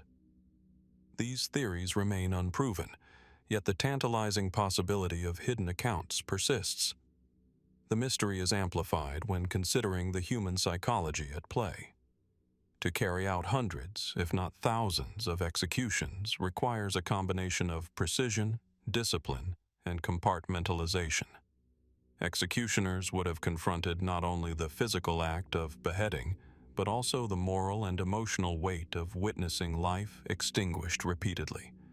Did some attempt to document these experiences privately, only to have their records lost in fires, revolutions, or familial discretion? Did others leave cryptic hints in letters or conversations, fragments that never coalesced into a coherent narrative? Even beyond practical or psychological considerations, the executioner's perspective carries symbolic significance. Standing beneath the blade, mediating between law, justice, and death, the executioner bore witness to the most extreme consequences of revolutionary fervor. Their lost testimony represents not merely personal experience, but a missing lens through which to view the revolution itself, its terror, its human cost, and the complex morality of a society in upheaval. What might we learn about fear, obedience, or resistance if those accounts were recovered? The absence of detailed testimony transforms the guillotine into a paradoxical object, fully documented in its mechanics, widely recorded in its effects, yet opaque in the perception of the one who performed its function. It leaves us with a question that is both historical and philosophical. How can history comprehend the intimate experience of death when the observer, the executor, has been erased from the record? Are there whispers of understanding in surviving fragments, or is the truth irretrievably lost, hidden behind the veil of anonymity and necessity? As we imagine the executioner at the scaffold, poised above the block with blade in hand, we confront the weight of the unknown. The crowd watches, the condemned trembles, the blade falls, and a life ends. Yet the inner experience, the personal testimony of the one who made that death possible, remains absent, a void in the historical narrative.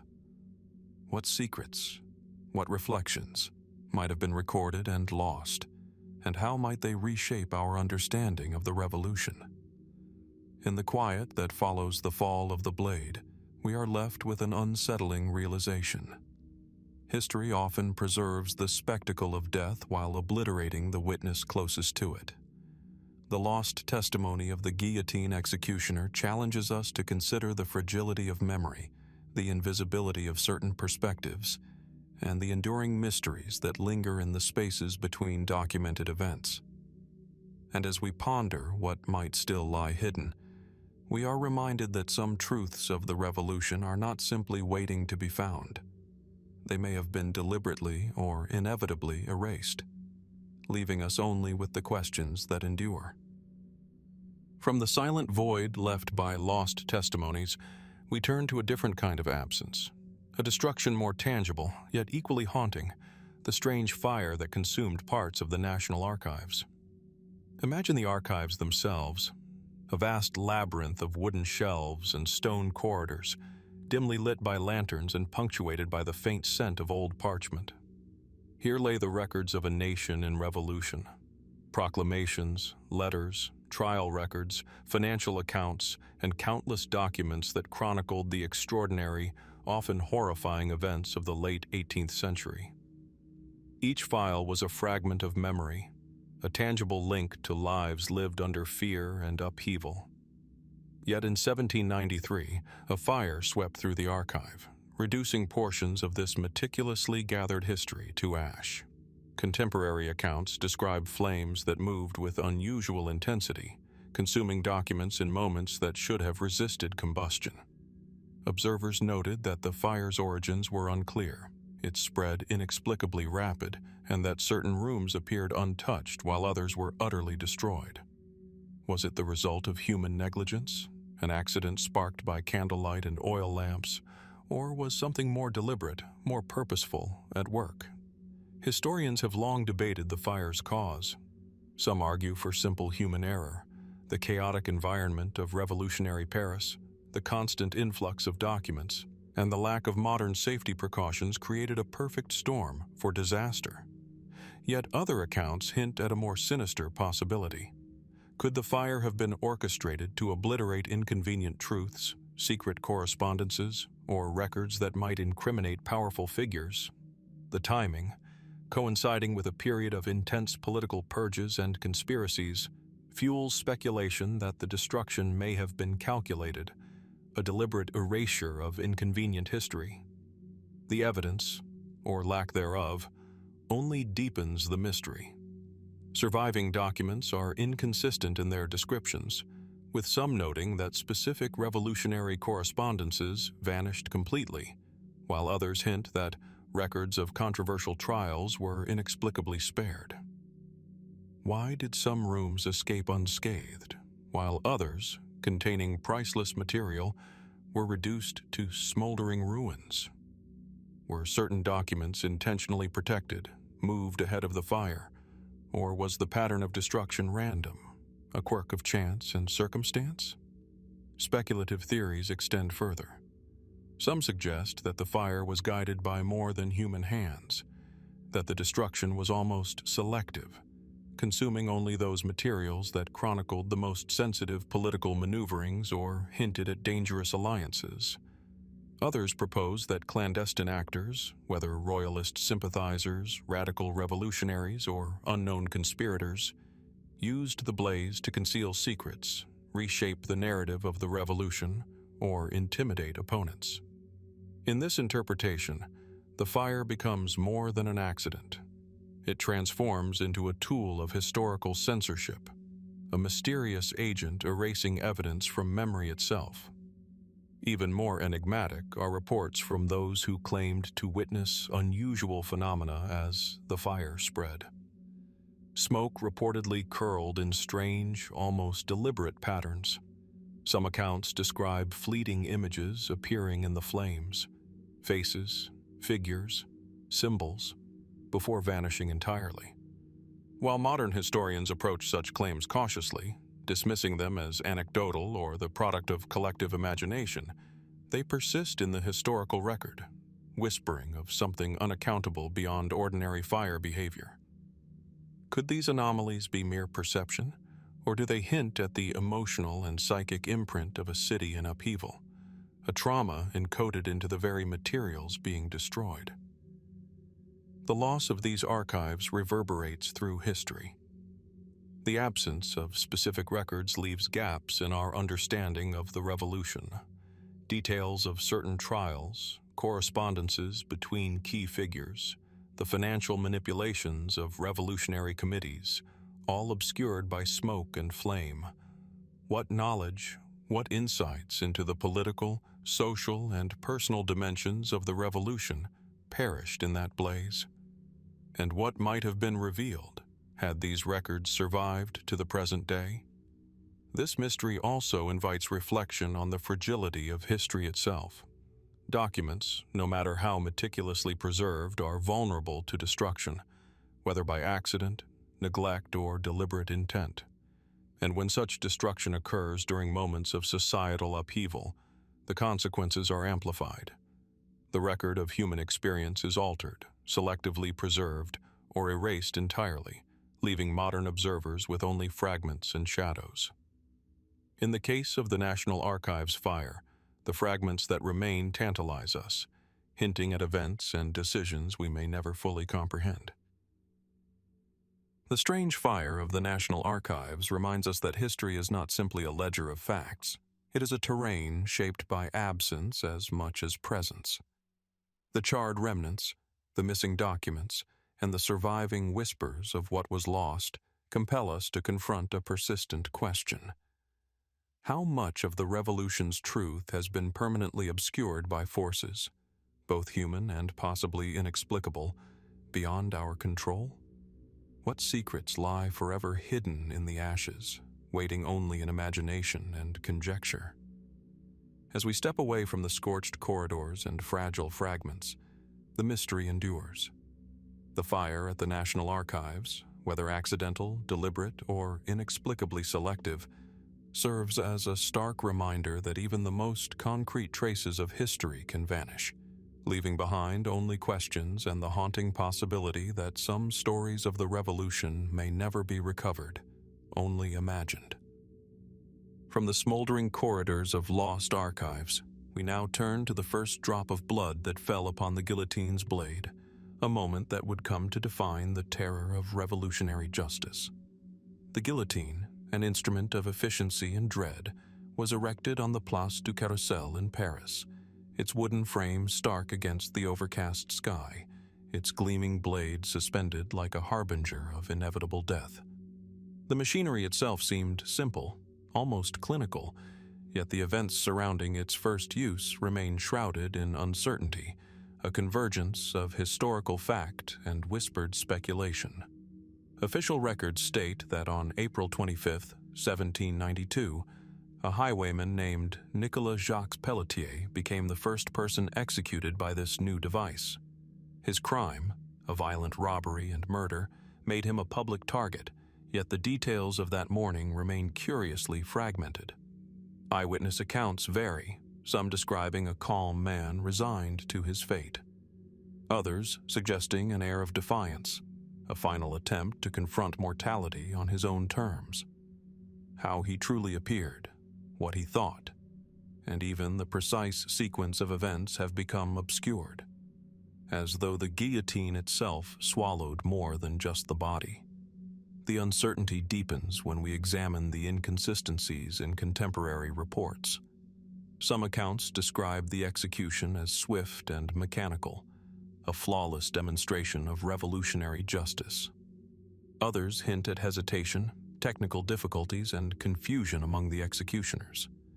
Could the blade have faltered? Did Pelletier display an uncanny composure that unsettled those observing?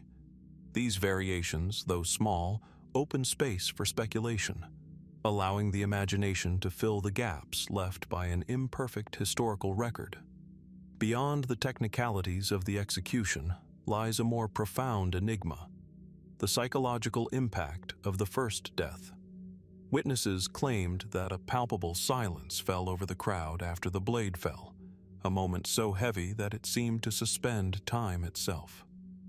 Did the public, who had long called for harsher justice, feel the weight of their own complicity in this new, unprecedented form of state-sanctioned death?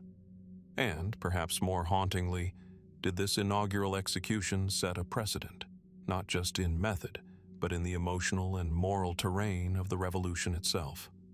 Speculative theories have emerged over the centuries, some suggesting that Pelletier's death was not simply a criminal's punishment, but a symbolic act designed to instill fear and obedience.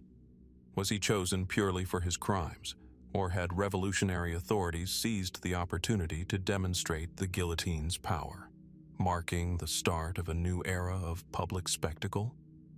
Could the attention to the first execution have been deliberately heightened, the details controlled, the narrative shaped, in a way that blurred reality and performance. Even more mysterious are the whispers surrounding Pelletier's final moments. Certain pamphlets circulated in the days following the execution, hinting that he muttered words no one recorded, a private statement lost to history. Others suggested that observers glimpsed an expression on his face, an unidentifiable emotion, perhaps fear, perhaps revelation, that was never captured in official accounts. Can we trust the surviving testimonies, or have they been sanitized, altered, or mythologized over time? What did the first man to meet the guillotine truly experience, and what remains hidden in the silence between the reports? The guillotine itself adds another layer of intrigue. Designed to be precise, clean, and impartial, it became a symbol of revolutionary rationality, yet it also embodies the paradox of human invention. A device meant to enforce justice, yet in its efficiency, it conceals the very humanity it extinguishes. What was the psychological effect on those tasked with its operation? Did the executioners themselves record their observations, or were their notes destroyed, hidden, or simply lost amidst the chaos of revolution, much like the documents that perished in the National Archives fire? What further complicates the story is the notion that the guillotine's first victim, in death, became more than a criminal. He became a symbol. Pelletier's execution marked a transition from traditional forms of punishment to a mechanized, visible, and terrifying form of justice. In that sense, his personal story was subsumed by the machinery, the crowd, and the political theater of the revolution itself. How much of his identity, his final thoughts, and his suffering was absorbed into the larger narrative, leaving only the bare, cold fact of his death. The mystery of the guillotine's first victim, therefore, is not only about who he was or how he died, but about what has been lost in translation through history.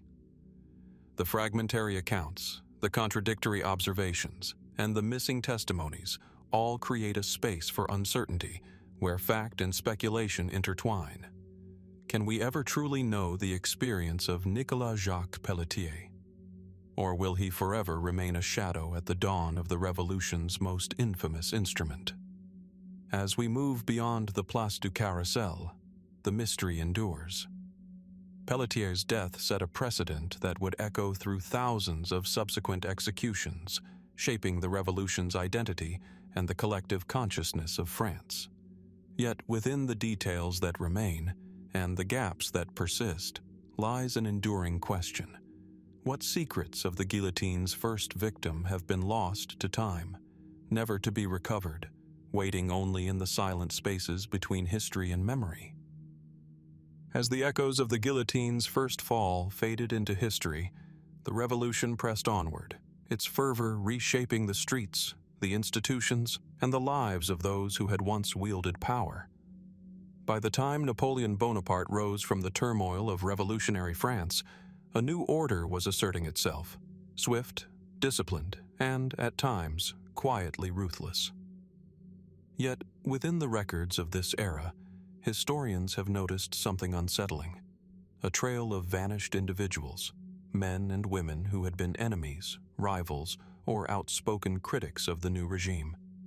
Their disappearances are often noted in passing, obscured in official documents, or erased altogether, leaving gaps that continue to perplex scholars and conjure whispers of a hidden hand.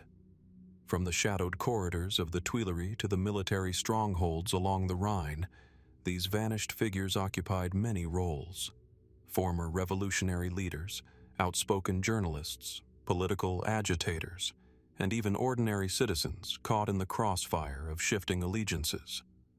Some were arrested on charges of sedition or conspiracy, yet the details of their fates remain fragmentary or contradictory. Were they quietly imprisoned, exiled to distant colonies, or removed from existence by methods never officially recorded? The records, when they exist, often provide only hints: a name crossed out, a date left blank, or a ledger noting transferred without elaboration. One particularly enigmatic case is that of Charles-Philippe Ronsin, a revolutionary general and a figure closely associated with the radical Jacobins. Ronsin's rise and abrupt fall were well documented, yet the trail of those allied with him, or those who may have witnessed his final days, vanishes almost completely. Some historians suggest that Napoleon's consolidation of power included systematic purges designed to neutralize threats to his authority, but the absence of verifiable evidence has turned speculation into mystery. Were these men and women quietly imprisoned in remote fortresses, or were their deaths concealed under the veil of political expediency? Even the existing accounts raise questions. Correspondence between officials often hints at urgency and secrecy, a recognition that public knowledge of certain detentions or executions could provoke unrest. Did Napoleon's agents meticulously obscure these acts to maintain a veneer of legitimacy? Or did chaotic record-keeping during the period simply allow the disappearance of individuals to go unnoticed? Whatever the case, the lack of definitive answers has fueled speculation for centuries, giving rise to fringe theories about hidden prisons, secret societies, or even clandestine executions beyond the public eye. Beyond the political intrigue lies a more human dimension: the fear and uncertainty experienced by those who witnessed, or narrowly escaped, the sweeping actions of Napoleon's regime. Families searched fruitlessly for missing relatives, friends vanished without warning, and entire communities were left with unanswered questions. Contemporary journals and letters occasionally hint at rumors of clandestine removals, yet these accounts are often vague, their authenticity difficult to verify. Were these rumors exaggerations born of anxiety, or did they hint at truths deliberately hidden from history? Another layer of mystery emerges when considering the geographic dispersal of the disappeared. Some were sent to penal colonies in distant territories, their fates lost amidst the vast expanse of the French Empire.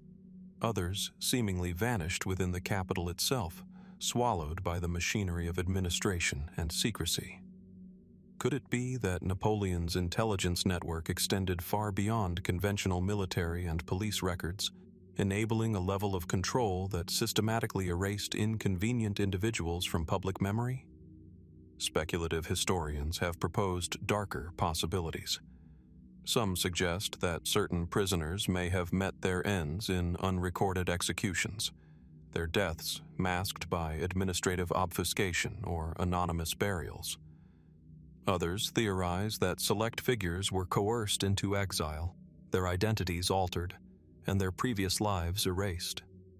And yet, no direct evidence confirms these claims, leaving only tantalizing fragments of information: a ledger entry, a whispered recollection, a missing name that hints at a larger, unrecorded truth. Even the most meticulously researched archives provide no definitive resolution. Scholars have traced documents, letters, and court records, yet the pattern of disappearances resists clarity. It is as if Napoleon's era created its own form of historical shadow, a series of gaps where individuals existed, influenced events, and then vanished, leaving only traces of their presence. What motives guided these removals? Were they purely political, or did personal vendettas and opportunism intertwine with state strategy? As we examine the lives and absences of these vanished figures, the mystery remains palpable. Each disappearance, each erased ledger, each unrecorded exile or death raises fundamental questions about the nature of power, memory, and history itself. How much of the story was intentionally obscured, and how much simply lost to the chaos of revolutionary change? And perhaps most hauntingly, are there still individuals whose fates were swallowed by this turbulent era, their stories waiting, unrecorded, somewhere between history and legend? The disappearance of Napoleon's revolutionary enemies, then, is more than a matter of missing names or incomplete files. It is a reflection of the fragility of historical record, the deliberate or inadvertent silences that haunt our understanding of the past, and the unsettling possibility that some truths may remain forever hidden. As we move forward through the corridors of history, these absences challenge us to ask, what else might have been erased quietly, deliberately, or inadvertently in the pursuit of power?